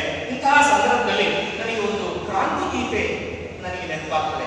ಸತೀಶ್ ಕುಲಕರ್ಣಿ ಅವರು ಹೇಳ್ತಾರೆ, ಕಟ್ಟದೇವ ನಾವು ಅಂತಕ್ಕಂಥ ಒಂದು ಪದ್ಯ ಭಾಗದಲ್ಲಿ ಕನ್ನಡ ನಾಡಿನ ಹಿರಿಮೆ ಗರಿಮೆಯನ್ನು ಸಾರ್ತಕ್ಕಂಥ ಈ ಪದ್ಯದ ಸಾಲಿಗಳು. ಇಂತಹ ವಿಚಾರಗಳು ಮಕ್ಕಳಲ್ಲಿ ನಾವು ಹೇಳಿದಂತಹ ಸಂದರ್ಭದಲ್ಲಿ, ಯುವ ಜನಾಂಗದ ಮುಂದೆ ತೆರೆದಿಟ್ಟಂತಹ ಸಂದರ್ಭದಲ್ಲಿ ಆ ಭಾಷೆಯ ಅಪ್ಯಾಯಮಾನತೆ ಏನಾಗ್ತದೆ? ಸ್ವಲ್ಪ ಮಟ್ಟಿಗಾದರೂ ನಮ್ಮಲ್ಲಿ ಮರುಭೂಮಿಯಲ್ಲಿ ನೀರು ಸಿಕ್ಕಂತ ಸಂದರ್ಭದಲ್ಲಿ, ವಯಸ್ಸಿಗಳಲ್ಲಿ ನೀರು ಸಿಕ್ಕಾಗ ಹೇಗೆ ಜೀವದ್ರವ್ಯ ನನಗೆ ಸಿಕ್ಕಂಗಾಗ್ತದೋ ಆ ತರದ ಅನುಭವ ಆಗ್ಲಿಕ್ಕೆ ಸಾಧ್ಯ ಆಗ್ತದೆ. ಅದಕ್ಕೋಸ್ಕರವಾಗಿ ಬತ್ತಿ ಹೋಗುತ್ತಿರುವ, ಬಾಡಿ ಹೋಗುತ್ತಿರುವ ಈ ಪ್ರಸ್ತುತ ಸ್ಥಿತ್ಯಂತರದ ಸನ್ನಿವೇಶದಲ್ಲಿ, ಸಮಾಜದಲ್ಲಿ ನಾವೆಲ್ಲ ಭಾಷಾ ಪ್ರೇಮವನ್ನ ಮೆರಿಬೇಕಾಗ್ತದೆ.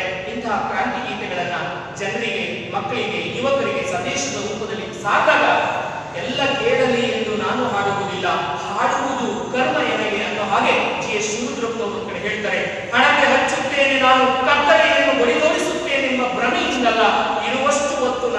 ನೀನು, ನಿನ್ನ ಮುಖ ನಾನು ನೋಡಬಹುದೆಂಬ ಒಂದೇ ಒಂದು ಆಸೆಯಿಂದ ಹಣತೆ ಹಾರಿದ ಮೇಲೆ ನೀನು ಯಾರು, ನಾನು ಯಾರು. ಬಟ್ ಇಂತಹ ಆಲೋಚನೆಗಳು ಬಂದಾಗ ನಾವು ಈ ಜ್ಞಾನಾರ್ಥಿಯಾಗಿ ಈ ಸತ್ಸಂಗ ಕಾರ್ಯಕ್ರಮಕ್ಕೆ ಬರ್ಲಿಕ್ಕೆ ಸಾಧ್ಯ ಆಗ್ತದೆ. ಇಂತಹ ಆಲೋಚನೆಗಳು ನಮ್ಮಲ್ಲಿ ಇರಬೇಕಾಗ್ತದೆ. ಎದೆ ತುಂಬಿ ಹಾಕ್ತಕ್ಕಂತಹ ಭಾವನೆಗಳು ನಮ್ಮಲ್ಲಿ ಬರಬೇಕಾಗ್ತದೆ. ಎಲ್ಲೋ ಹುಡುಕಿದೆ ಇಲ್ಲದ ದೇವರ ಕಲ್ಲು ಮಣ್ಣುಗಳ ಗುಡಿಯೊಳಗೆ, ಇಲ್ಲೇ ಇರುವ ಪ್ರೀತಿ ಸ್ನೇಹಗಳ ಗುರುತಿಸಲಾದೇನು ಈ ನಮ್ಮೊಳಗೆ. ಎಲ್ಲಿದೆ ನಂದನ, ಎಲ್ಲಿದೆ ಬಂಧನ, ಎಲ್ಲ ಇದೆ ನಮ್ಮೊಳಗೆ. ಒಳಗಿನ ತಿಳಿಯನ್ನು ಕಲಕದೆ ಇದ್ದರೆ ಅಮೃತದ ಸವಿ ಇದೆ ನಾಲಿಗೆಗೆ. ಇಂತಹ ಆಲೋಚನೆಗಳು ಒಬ್ಬ ಕವಿ ನಮಗೆ ಒಂದು ಪದ್ಯದ ಸಾಲುಗಳಲ್ಲಿ ನಮಗೆ ಸೆರೆ ಹಿಡಿದುಕೊಡ್ತಾನೆ. ಅಂದ್ರೆ ಕನ್ನಡದಲ್ಲಿ ಜೀವದ್ರವ್ಯವಾಗಿರ್ತಕ್ಕಂತಹ ಒಂದು ಸುಗಂಧ ಭರಿತವಾದಂತಹ ಆ ಒಂದು ಆಹ್ಲಾದತೆಯ ವಾತಾವರಣವನ್ನು ಸೃಷ್ಟಿಸೋ ಒಂದು ಶಕ್ತಿ ಇದೆ ಅಂದ್ರೆ ಈ ಭಾಷೆಗೆ, ಉದ್ಭವ ಭಾಷೆಗೆ. ನಾವು ಆ ಭಾಷೆಯನ್ನು ಏನ್ ಮಾಡಬೇಕಾಗ್ತದೆ, ಬೆಳೆಸಬೇಕಾಗ್ತದೆ, ಆ ಭಾಷೆಯನ್ನು ಉಳಿಸಬೇಕಾಗ್ತದೆ ಅನ್ನೋ ಆಲೋಚನೆ ನಂದು ಈ ಸಂದರ್ಭದಲ್ಲಿ. ಕಟ್ಟದೇವ ನಾವು ಅಂತಕ್ಕಂಥ ಒಂದು ಪದ್ಯ ನಾನು ಪ್ರಸ್ತುತಪಡಿಸಿದ್ರೆ ಅದು ಔಚಿತ್ಯಪೂರ್ಣ ಹಿನ್ನೆಲೆಯಲ್ಲಿ ನಾನು ಈ ಸಂದರ್ಭದಲ್ಲಿ ಅದನ್ನ ಸಾಂಕೇತಿಕವಾಗಿ ಅಥವಾ ಔಚಿತ್ಯಪೂರ್ಣವಾಗಿ ಈ ಸಂದರ್ಭದಲ್ಲಿ ನಾನು ಮಾಡಲಿಕ್ಕೆ ಬಯಸ್ತೇನೆ.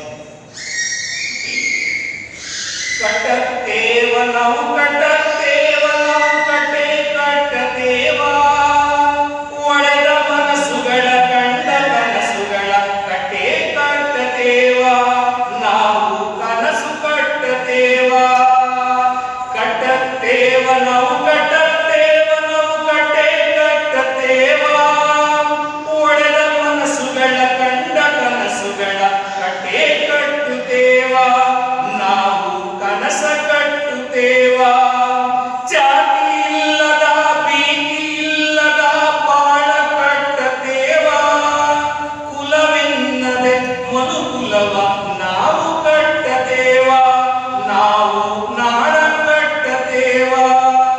ಕಟ್ಟತೇವ ನಾವು ಕಟ್ಟತೇವ ನಾವು ಕಟ್ಟೆ ಕಟ್ಟತೇವ, ಒಡೆದ ಮನಸ್ಸುಗಳ ಕಂಡ ಕನಸುಗಳ ಕಟ್ಟೆ ಕಟ್ಟತೇವ, ನಾವು ಕನಸ ಕಟ್ಟತೇವ. ಕೋಳಿಲ್ಲದ ಗುಂಡಿಲ್ಲದ ನಾಡ ಕಟ್ಟತೇವ, ನೂರು ಮನಸ್ಸಿನ ಕೋಟಿ ಕನಸಿನ ಹಾಡ ಕಟ್ಟತೇವ, ನಾವು ನಾಡು ಕಟ್ಟುತ್ತೇವ. ಕಟ್ಟತೇವ ನಾವು ಕಟ್ಟತೇವ ನಾವು ಕಟ್ಟೆ ಕಟ್ಟತೇವ, ಒಡೆದ ಮನಸ್ಸುಗಳ ಕಂಡ ಕನಸುಗಳ ಕಟ್ಟೆ ಕಟ್ಟತೇವ, ನಾವು ಕನಸ ಕಟ್ಟುತ್ತೇವ. ಕ್ರಾಂತಿ ಕೆಂಡದ ಕುಂಡ ಹೊತ್ತು ನಾವು ಮುಳ್ಳು ತುಳಿಯತೇವ, ರಕ್ತಗಾಲಿನ ನಮ್ಮ ಪಾಲಿನ ಹಾಡ ಬರೆಯತೇವ, ನೆಲದ ಹಾಡ ಬರೆಯತೇವ. ಕಟ್ಟತೇವ ನಾವು ಕಟ್ಟತೇವ ನಾವು ಕಟ್ಟೆ ಕಟ್ಟತೇವ, ಒಡೆದ ಮನಸ್ಸುಗಳ ಕಂಡ ಕನಸುಗಳ ಕಟ್ಟೆ ಕಟ್ಟುತ್ತೇವ, ನಾವು ನಾಡ ಕಟ್ಟುತ್ತೇವ. ಇಂತಹ ಆಲೋಚನೆಗಳು ಕವಿಯೊಬ್ಬನಿಗೆ ರವಿ ಕಾಣದನ್ನ ಕವಿ ಕಂಡ ಅನ್ನೋ ಹಾಗೆ ವಿಶಾಲವಾಗಿರ್ತಕ್ಕಂತಹ ಸ್ವಚ್ಛಂದ ಲಹರಿ ರೀತಿಯಲ್ಲಿ ವಿಹರಿಸತಕ್ಕಂತಹ ಅಕ್ಕಿ ಪಕ್ಷಿಗಳು ಹೇಗೆ ಒಂದು ಕಡೆಯಿಂದ ಇನ್ನೊಂದು ಕಡೆಗೆ ಬಾರಂಗಳಲ್ಲಿ ಹಾರಾಡ್ತವೋ ಹಾಗೆ ಭಾವನೆಗಳು ಮನುಷ್ಯನ ಕವಿಯೊಬ್ಬನ ಮನಸ್ಸಿನ ಭಾವನೆಗಳು ಏನಾಗ್ತವೆ, ಒಂದು ಮೂರ್ತ ರೂಪದಲ್ಲಿ ಅದು ವಿಚಾರವನ್ನು ಏನಾಗ್ತದೆ ಓದುಗರಿಗೆ ಸಾಹಿತ್ಯ ಆಸಕ್ತಿಯಲ್ಲಿ ಉಣಬಡಿಸಲಿಕ್ಕೆ ಸಾಧ್ಯ ಆಗ್ತದೆ. ಇಂತಹ ಆಲೋಚನೆಗಳು ಹಲವು ರೀತಿಯ ಕವಿಗಳು ಸಾಹಿತ್ಯಗಳಿಗೆ ಮಾಡಿದರೆ ನಮಗೆ ಉಣಬಡಿಸಿದರೆ. ಆಡಿಬಾಯಿನ ಕಂದ ಅಂಗಾಲ ತೊಳೆದೇನ, ತೆಂಗಿನಕಾಯಿ ತಿಳಿ ನೀರ ತಕ್ಕೊಂಡು ಬಂಗಾರ ಮೂರೆಗೆ ತೊಳೆದೇನ, ಮಣ್ಣನ್ನು ನಂಬಿನ ಮಣ್ಣಿಂದ ಬದುಕೇನು, ಮಣ್ಣಿನಗೆ ಮುಂದೆ ಒಂದು ಹಣ್ಣೆಯ ಮೊನ್ನೆ ಲೋಕದಲ್ಲಿ ಬೆಲೆಯಾತು. ತಾಯನ್ನ ಬೈಬ್ಯಾಡ ತಿಳಿ ಹೇಳಿ ನನ್ನ ತಮ್ಮ, ಬಹಳ ದಿನದಾಕಿ ಹಡೆದವ ಬಹಳ ದಿನದಾಕಿ ಹಡೆದವನ್ನ ಬೈದಾರ, ಬಹಳ ಮರುಗ್ಯಾಡ ಮನದಾಗ. ಒಂದು ಜನಪದ ಸಾಹಿತ್ಯ ಜೀವದ್ರವ್ಯವಾಗಿ ಓದುಗರಿಗೆ ನೋಡಿ ಈ ಸತ್ಯ ಸಂದೇಶವನ್ನು ನೀಡುತ್ತಿದೆ ಅಂದ್ರೆ ಆ ವಿಚಾರವನ್ನ ಅರಿಬೇಕು ಅಂತ ಸಂದರ್ಭದಲ್ಲಿ ನಾವು ಅದರೊಳಗಡೆ ಇರ್ತಕ್ಕಂಥ ತಿರುಳನ್ನು ಆಸ್ವಾದಿಸಬೇಕಾದಂತಹ ಸಂದರ್ಭದಲ್ಲಿ ಅದರ ವಿಚಾರಗಳು ಏನಾಗ್ತವೆ, ನಮಗೆ ತೆರೆದ ಪುಸ್ತಕದ ರೀತಿಯಲ್ಲಿ ಮಸ್ತಕಕ್ಕೆ ಹೋಗೋದಕ್ಕೆ ಸಾಧ್ಯ ಆಗ್ತದೆ. ಅಂದ್ರೆ ನೋಡಿ ಕುರಿತು ಓದೋದು ಇನ್ನು ಕಾವ್ಯ ಪ್ರಯೋಗ ಪರಿಣತ ಮುಖಿಗಳು, ಅವರೇನು ಎಜುಕೇಶನಲ್ ಕ್ವಾಲಿಫಿಕೇಶನ್ ಅಲ್ಲಿ ಎಬ್ಬೆಟ್ಟು, ಆದ್ರೆ ಅವರ ಒಂದು ಜ್ಞಾನದ ವಿಸ್ತಾರತೆಯಲ್ಲಿ, ಕಾವ್ಯದ ವಿಸ್ತಾರತೆಯಲ್ಲಿ ಭಾವನೆಯ ಒಂದು ವಿಚಾರವನ್ನು ಸೆರೆ ಹಿಡಿದು ಒಂದು ಕಟ್ಕೊಡೋ ಕಾವ್ಯ ಇದೆಯಲ್ಲ, ಅದಕ್ಕೆ ನಾವು ಬೆಲೆ ಕೊಡ್ಲಿಕ್ಕೆ ಸಾಧ್ಯ ಇಲ್ಲ. ಅಂದ್ರೆ ಇಂತಹ ಹಲವು ವಿಚಾರಗಳನ್ನ ನಮ್ಮ ವಚನಕಾರರು ಒಂದು ಕಡೆ ಆ ಜನಪದ ಸಾಹಿತ್ಯದ ದಿಗ್ಗಜರು ಒಂದು ಕಡೆ ಅದನ್ನ ಅಭಿವ್ಯಕ್ತಿ ಪಡಿಸ್ತಾರೆ. ಬಸವನ ಎಜುಕೇಶನಲ್ ಕ್ವಾಲಿಫಿಕೇಶನ್ ನಮ್ಗೆ ಏನ್ ಗೊತ್ತು, ಆದ್ರೆ ಆ ಬಸವನ ಕೊಟ್ಟಂತಹ ವಚನಗಳಿದಾವಲ್ಲ ಅವು ಏನಾಗ್ತವೆ, ತ್ರಿಕಾಲ ಜ್ಞಾನದ ವಿಚಾರವನ್ನ, ತ್ರಿಕಾಲ ಸತ್ಯವನ್ನು ನಮಗೆ ಗುಣಪಡಿಸುತ್ತವೆ. ಅಂತಹ ವಿಚಾರಗಳನ್ನು ನಾವು ಅರಿಬೇಕಾಗ್ತದೆ. ಕಲ್ಲನಾಗರ ಕಂಡರೆ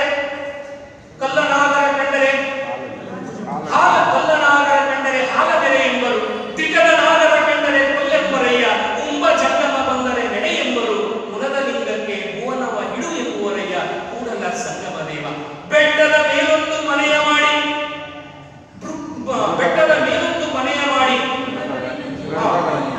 ಅಂಜಿದೊಡೆಂತಯ್ಯ, ಮೃಗಗಳಿಗೆ ಅಂಜುದೊಡೆಂತಯ್ಯ, ಸಮುದ್ರದ ತಡಿಯಲೊಂದು ಮನೆಯ ಮಾಡಿ ನೊರೆ ಕೆರೆಗಳಿಗೆ ಅಂಜಿದೊಡೆಂತಯ್ಯ, ಸಂತೆಯೊಳಗೊಂದು ಮನೆಯ ಮಾಡಿ ಶಬ್ದಕ್ಕೆ ನಾಚಿದೊಡೆಂತಯ್ಯ, ಚನ್ನಮಲ್ಲಿಕಾರ್ಜುನ ದೇವ ಲೋಕದೊಳಗುಟ್ಟಿದ್ದ ಬಳಿಕ ಸ್ತುತಿ ನಿಂದನೆಗಳು ಬಂದಡೆ ಮನದಲ್ಲಿ ಕೋಪವ ತಾಳದೆ ಸಮಾಧಾನಿಯಾಗಿರಬೇಕು. ಅಂದ್ರೆ ಇಷ್ಟು ನಾವು ಹೇಗೆ ಬದುಕಬೇಕು ನೋಡಿ. ಆಚಾರವೇ ಸ್ವರ್ಗ, ಅನಾಚಾರವೇ ನರಕ.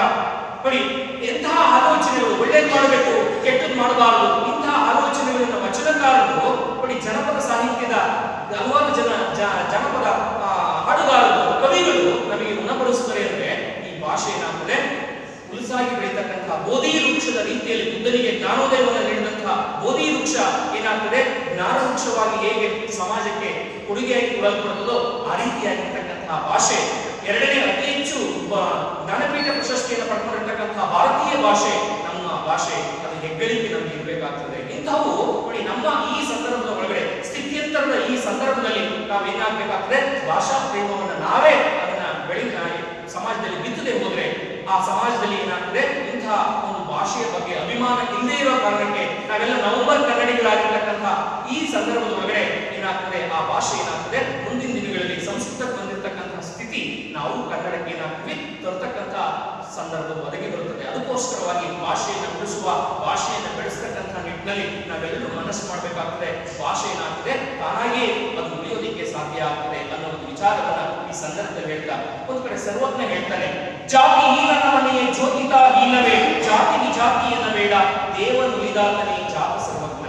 ಟಚಬಲ್ಸ್ ಅನ್ಟಚಬಲ್ಸ್, ಸ್ಪೃಶ್ಯ ಅಸ್ಪೃಶ್ಯ, ಇವನು ಒಳಗಡೆ ಬರೋದಕ್ಕೆ ಯೋಗ್ಯ, ಇವನು ಒಳಗಡೆ ಬರೋದಕ್ಕೆ ಅಯೋಗ್ಯ. ಆದ್ರೆ ಸರ್ವಜ್ಞ ಕೊಡೋದಕ್ಕೆ ಒಂದು ಉದಾತ್ತ ವಿಚಾರ ಎಂತದ್ದು ಅಂದ್ರೆ, ನಿಜವಾದಂತಹ ವ್ಯಕ್ತಿ ಯಾರು ಅಂದ್ರೆ ದೇವರಿಗೆ ಪ್ರೀತಿ ಪಾತ್ರನಾದಂಥವನು. ನೋಡಿ ದೇವರಿಗೆ ಯಾರು ಪ್ರೀತಿ ಪಾತ್ರನಾಗಿರ್ತಕ್ಕಂತಹ ವ್ಯಕ್ತಿ ಇದ್ದಾನೆ, ಅವನು ದೇವರ ಒಂದು ಅನುಸಂಧಾನವನ್ನ, ದೈವತ್ವದ ಒಂದು ವಿಚಾರವನ್ನ ಅರಿಯೋದಿಕ್ಕೆ ಸಾಧ್ಯ ಆಗ್ತದೆ. ಜಾತಿ ಹೀನನ ಮನೆಯ ಜ್ಯೋತಿತಾ ಹೀನವೇ, ಒಬ್ಬ ಅಸ್ಪೃಶ್ಯನ ಮನೆಯಲ್ಲಿ ಹಚ್ಚಿದಂತಹ ಹಣತೆ ಏನ್ ಬೆಳಕು ಕೊಡುತ್ತೋ ಅದೇ ಬೆಳಕು, ಒಬ್ಬ ಶ್ರೀಮಂತ ಬಲ್ಲಿದನ ಮನೆಯಲ್ಲಿ ಹಚ್ಚಿದಂತಹ ಬೆಳಕು ಅದೇ ಪ್ರಕಾರಕ್ಕೆ ಅದೇ ತೀಕ್ಷ್ಣತೆಯನ್ನ ಕಾಣ್ತೀವಿ. ಆದ್ರೆ ನಾವು ನೋಡೋ ದೃಷ್ಟಿಕೋನ ಏನಾಗ್ತದೆ, ಭಾವನೆಗಳಲ್ಲಿ ಬದಲಾವಣೆ ಆಗ್ತದೆ. ಅವನು ಕೆಳಜಾತಿಯವನು ಅಂದ್ರೆ ಅವನು ನೋಡೋ ದೃಷ್ಟಿಕೋನ ಬೇರೆ, ಇವನು ಮೇಲ್ಜಾತಿಯವನು ಅಂದ್ರೆ ಅವನು ನೋಡೋ ದೃಷ್ಟಿಕೋನ ಬೇರೆ. ಅದಕ್ಕೆ ಬದಲಾಗಬೇಕು ಅಂತ ಹೇಳ್ತಾರೆ. ಜಾತಿ ಹೀನನ ಮನೆಯ ಜ್ಯೋತಿತಾ ಹೀನವೇ, ಜಾತಿ ವಿಜಾತಿಯನ್ನ ಬೇಡ ದೇವನುಲಿದಾತನೇ ಜಾತ ಸರ್ವಜ್ಞ. ಯಾರು ದೇವರು ಒಲಿಸಿಕೊಳ್ಳೋ ಯೋಗ್ಯತೆ ಇರ್ತದೆ, ದೈವತ್ವ ಜೊತೆಗೆ ಅನುಸಂಧಾನ ಮಾಡುವ ಯೋಗ್ಯತೆ ಇರ್ತದೆ, ಅವನು ದೊಡ್ಡವನಾಗ್ತಾನೆ ಅನ್ನೋ ಆಲೋಚನೆಗಳು ನಮಗೆ ನೀಡಲ್ಪಡ್ತವೆ. ಸಜ್ಜನರ ಸಹವಾಸ ಹೆಜ್ಜೆಯನ್ನು ಸವಿದಂತೆ ದುರ್ಜನರ ಸಹವಾಸ ಕಲ್ಲ ಕಾಗಿದ ಮಿಟ್ಟೆಯನ್ನಿಪ್ಪ ಸರ್ವಜ್ಞ. ಸರ್ವಜ್ಞ ನಿಂಬುವವನು ಗರ್ವದಿಂದಾದವನೇ, ಸರ್ವರೊಳಗೆ ಒಂದೊಂದು ವಿದ್ಯೆಯ ಕಲಿತು ವಿದ್ಯೆಯ ಮೇರು ಪರ್ವತವೇ ಆದವನು ಸರ್ವಜ್ಞ. ಇಂತಹ ಆಲೋಚನೆಗಳು ನಾವು ಮಕ್ಕಳಲ್ಲಿ ತುಂಬಬೇಕಾಗ್ತದೆ. ವಿದ್ಯೆ ಕಲಿಸದ ತಂದೆ, ಬುದ್ಧಿ ಹೇಳದ ಗುರು, ಬಿದ್ದಿರಲು ಬಂದು ನೋಡದ ತಾಯಿ, ಶುದ್ಧ ವೈರಿಗಳು ಕಾಣ ಸರ್ವಜ್ಞ ಅಂತೇಳಿ ಮಕ್ಕಳಲ್ಲಿ ಸಂದೇಶವನ್ನ ಬಿತ್ತಬೇಕಾಗ್ತದೆ. ಇಂತಹ ವಚನಗಳನ್ನ ಅರಿಯೋದಿಕ್ಕೆ ಯಾರು ಡಿಗ್ರಿಯನ್ನ ಮಾಡ್ಕೋಬೇಕಾಗಿಲ್ಲ, ಯಾರು ಎಜುಕೇಶನಲ್ ಕ್ವಾಲಿಫಿಕೇಶನ್ ಉತ್ತಮೀಕರಿಸಿಕೊಳ್ಬೇಕಾಗಿಲ್ಲ. ಯಾಕಂದ್ರೆ ಸಾಮಾನ್ಯರಿಗೂ ಅರ್ಥವಾಗ್ತಕ್ಕಂತಹ ರೀತಿಯಲ್ಲಿ ಈ ಭಾಷೆ ಏನಾಗಿದೆ, ಅದು ಹುಲಸಾಗಿ ಬೆಳೆದಿದೆ. ಪೂರ್ವದ ಹಳೆಗನ್ನಡ, ನಡುಗನ್ನಡ ಮತ್ತು ಹೊಸಗನ್ನಡ ಅಂತ ಹೇಳಿ 4 ಕವಲುಗಳಾಗಿ ಆ ಭಾಷೆಯನ್ನು ನಾವು ಅಭ್ಯಾಸ ಮಾಡಬೇಕಾದ್ರೆ ನವೋದಯ, ಪ್ರಗತಿಶೀಲ, ನವ್ಯ, ಏನು ದಲಿತ ಬಂಡಾಯ ಅಂತೇಳಿ ನಾವು ಅಭ್ಯಾಸವನ್ನು ಭಾಷೆಯ ದೃಷ್ಟಿಯಿಂದ ಹೇಗೆ ಅದನ್ನ ಬಿಡಿ ಭಾಗಗಳಾಗಿ ನಾವು ಮಾಡಿಕೊಂಡು ಆ ಭಾಷೆಯನ್ನು ಅರಿತೀವೋ ಹಾಗೆ ಈ ಭಾಷೆ ಏನಾಗ್ತದೆ, ಎಷ್ಟು ಆ ಭಾಷೆಯನ್ನು ಅರಿತಷ್ಟು ಏನಾಗ್ತದೆ, ಇನ್ನೂ ಏನಾಗ್ತದೆ ಈ ಭಾಷೆ ಏನಾಗ್ತದೆ, ಸಾಣೆ ಹಿಡಿದಂಗೆ ಆಗ್ತದೆ, ಚೂಪಾಗ್ತದೆ. ನೋಡಿ ಆ ಭಾಷೆಗೆ ಪಕ್ವತೆ ಬರೋದಕ್ಕೆ ಸಾಧ್ಯ ಆಗ್ತದೆ. ಇಂಥ ಹಲವಾರು ವಿಚಾರಗಳನ್ನ ಈ ನಮ್ಮ ಭಾಷೆಯಲ್ಲಿ ನಾವು ಮಾಡ್ಲಿಕ್ಕೆ ಸಾಧ್ಯ ಆಗ್ತದೆ. ಇಂತಹ ಒಂದು ಈ ಭಾಷೆಯನ್ನ ಉಳಿಸ್ತಕ್ಕಂತಹ, ಭಾಷೆಯನ್ನ ಬೆಳೆಸ್ತಕ್ಕಂತಹ ನಿಟ್ಟಿನಲ್ಲಿ ನಾವು ನೀವೆಲ್ಲರೂ ಸಹ ಈ ಒಂದು ವಿಚಾರವನ್ನ ಈ ಸಂದರ್ಭದಲ್ಲಿ ನಾನು ವ್ಯಕ್ತಪಡಿಸ್ತಾ, ಈ ಅಸ್ಮಿತೆ ಅನ್ನೋ ಪದದ ಅರ್ಥವೇ ನಾನು ವಿಶೇಷವಾಗಿ ಗಮನಿಸಿದಂಥದ್ದು, ಡಿಕ್ಷನರಿಗಳಲ್ಲಿ ನೋಡಿದಂಥದ್ದು ಐಡೆಂಟಿಟಿ ಅಂತೇಳಿ ಗುರುತಿಸ್ತೀವಿ. ಈ ಭಾಷೆಗೆ ಜೀವಂತಿಕೆಯ ಒಂದು ಸತ್ವ ಇದೆ. ಈ ಭಾಷೆಯನ್ನ ತನ್ನದೇ ಆಗಿರ್ತಕ್ಕಂತಹ ರೀತಿಯಲ್ಲಿ ತಾಯಿ ಬೇರುಗಳನ್ನ ಅದು ಎತ್ತಿ ನೋಡ್ತಕ್ಕಂಥ ದೃಷ್ಟಿ ಇದೆ. ಯಾಕಂದ್ರೆ ಈ ಹಿನ್ನೆಲೆಯಲ್ಲೇ ಆ ಒಂದು ವಿಚಾರವನ್ನು ಹೇಳಿರ್ತಕ್ಕಂಥದ್ದು ಯಾವುದು 2500 ವರ್ಷಗಳ ಇತಿಹಾಸ ಇದೆ. ಇದು ನಿನ್ನೆ ಮೊನ್ನೆಯ ಭಾಷೆ ಅಲ್ಲ. ಅಂತಹ ಒಂದು ವಿಚಾರವನ್ನ ಆ ಒಂದು ಪರಿಧಿಯಲ್ಲಿ ನಾವು ಕಂಡಂತ ಸಂದರ್ಭದಲ್ಲಿ ಆ ಭಾಷೆ ಏನಾಗ್ತದೆ, ಗಟ್ಟಿತನವನ್ನ ಭಾಷೆ ನಮ್ಮೆಲ್ಲರ ನಾಲಿಗೆಯಲ್ಲಿ ರಾರಾಜಿಸಲಿಕ್ಕೆ ಸಾಧ್ಯ ಆಗ್ತದೆ. ಆ ಕವಿ ಹೇಳಿದಂತಹ ನರ್ಕ ಕೀಳಿಸಿ ನಾಲಿಗೆ ಸಿಡಿಸಿ ಬಾಯಿ ಹೊಲಸಾಕಿದ್ರು ಮೂಗ್ನಲ್ಲಿ ಕನ್ನಡ ಪದವಾಡ್ತೀನಿ ನನ್ನ ಮನಸ್ಸನ್ನು ಈ ಕಾಣೆ ಅನ್ನೋ ಹಾಗೆ ನಾವು ಈ ಭಾಷೆಯನ್ನು ಜೀವಿಸೋದಕ್ಕೆ ಸಾಧ್ಯ ಆಗ್ತದೆ. ಕುವೆಂಪುರು ಒಂದು ಕಡೆ ಒಂದು ಮಾತನ್ನು ಹೇಳ್ತಾರೆ, ವಿದ್ಯಾರ್ಥಿಗಳು ಬೆಳೆಯುವ ಗದ್ದೆಗಳಾಗಬೇಕೆ ಹೊರತು ತುಂಬುವ ಚೀಲಗಳಾಗಬಾರದು ಅಂತ ಹೇಳ್ತಾರೆ. ನೋಡಿ, ತುಂಬುವ ಚೀಲಕ್ಕೂ ಬೆಳೆಯುವ ಗದ್ದೆಗೂ ವ್ಯತ್ಯಾಸ ಇದೆ. ಬೆಳೆಯುವ ಗದ್ದೆ ನಳಗಳಿಸುತ್ತೆ, ತುಂಬುವ ಚೀಲ ಜಡವಾಗಿರುತ್ತೆ. ಆದ್ರೆ ವಿದ್ಯಾರ್ಥಿಗಳು ಕನ್ನಡ ಜಡ ಸ್ಥಿತಿನಲ್ಲಿ ಇರ್ತಕ್ಕಂಥದ್ದು, ವಿದ್ಯಾರ್ಥಿಗಳು ಜಡವಾಗಿರ್ತಕ್ಕಂಥದ್ದು, ಇವ್ರಿಗೆ ಹೆಂಗಪ್ಪ ನಾವು ಕನ್ನಡ ಭಾಷೆಯ ಭಾವನೆಯನ್ನು ತುಂಬಲಿ ಅನ್ನೋ ಆಲೋಚನೆ ನಮ್ಮಲ್ಲಿ ನಮಗೆ ಆ ತರದ ನಿಸ್ತೇಜವಾಗಿರ್ತಕ್ಕಂಥ ಭಾವನೆಗಳು ಬಂದ್ರೆ ಭಾಷೆ ನಡನಡಿಸೋದಕ್ಕೆ ಸಾಧ್ಯ ಇಲ್ಲ. ಭಾಷೆ ನಡನಡಿಸ್ತಕ್ಕಂಥ ರೀತಿಯಲ್ಲಿ ಮಾಡ್ತಕ್ಕಂಥವ್ರು ಯಾರು ಅಂದ್ರೆ ಮಾತೃಕರು, ಈ ಕನ್ನಡಿಗರು. ಒಂದ್ ಕಡೆ ಹೇಳ್ತಾರೆ, ಸಗಣಿ ಯವನೊಡನೆ ರಾಷ್ಟ್ರಕವಿ ಕುವೆಂಪುರು ಹೇಳ್ತಾರೆ, ಸಗಣಿ ಯವನೊಡನೆ ಸರಸವಾಡುವುದಕ್ಕಿಂತ ಗಂಧದವನೊಡನೆ ಗುದ್ದಾಡುವುದು ಲೇಸು. ಸಗಣಿ ಯವನೊಡನೆ ಸರಸವಾಡಿದ್ರೆ ನಮಗೆ ದೊರಕುವುದು ದುರ್ವಾಸನೆ, ಗಂಧದವನೊಡನೆ ಗುದ್ದಾಡಿದ್ರೆ ನಮಗೆ ಸುಗಂಧ ಲಭಿಸುತ್ತದೆ ಅಂತ ಹೇಳ್ತಾರೆ. ಅಂದ್ರೆ ನಾವು ವಿಚಾರ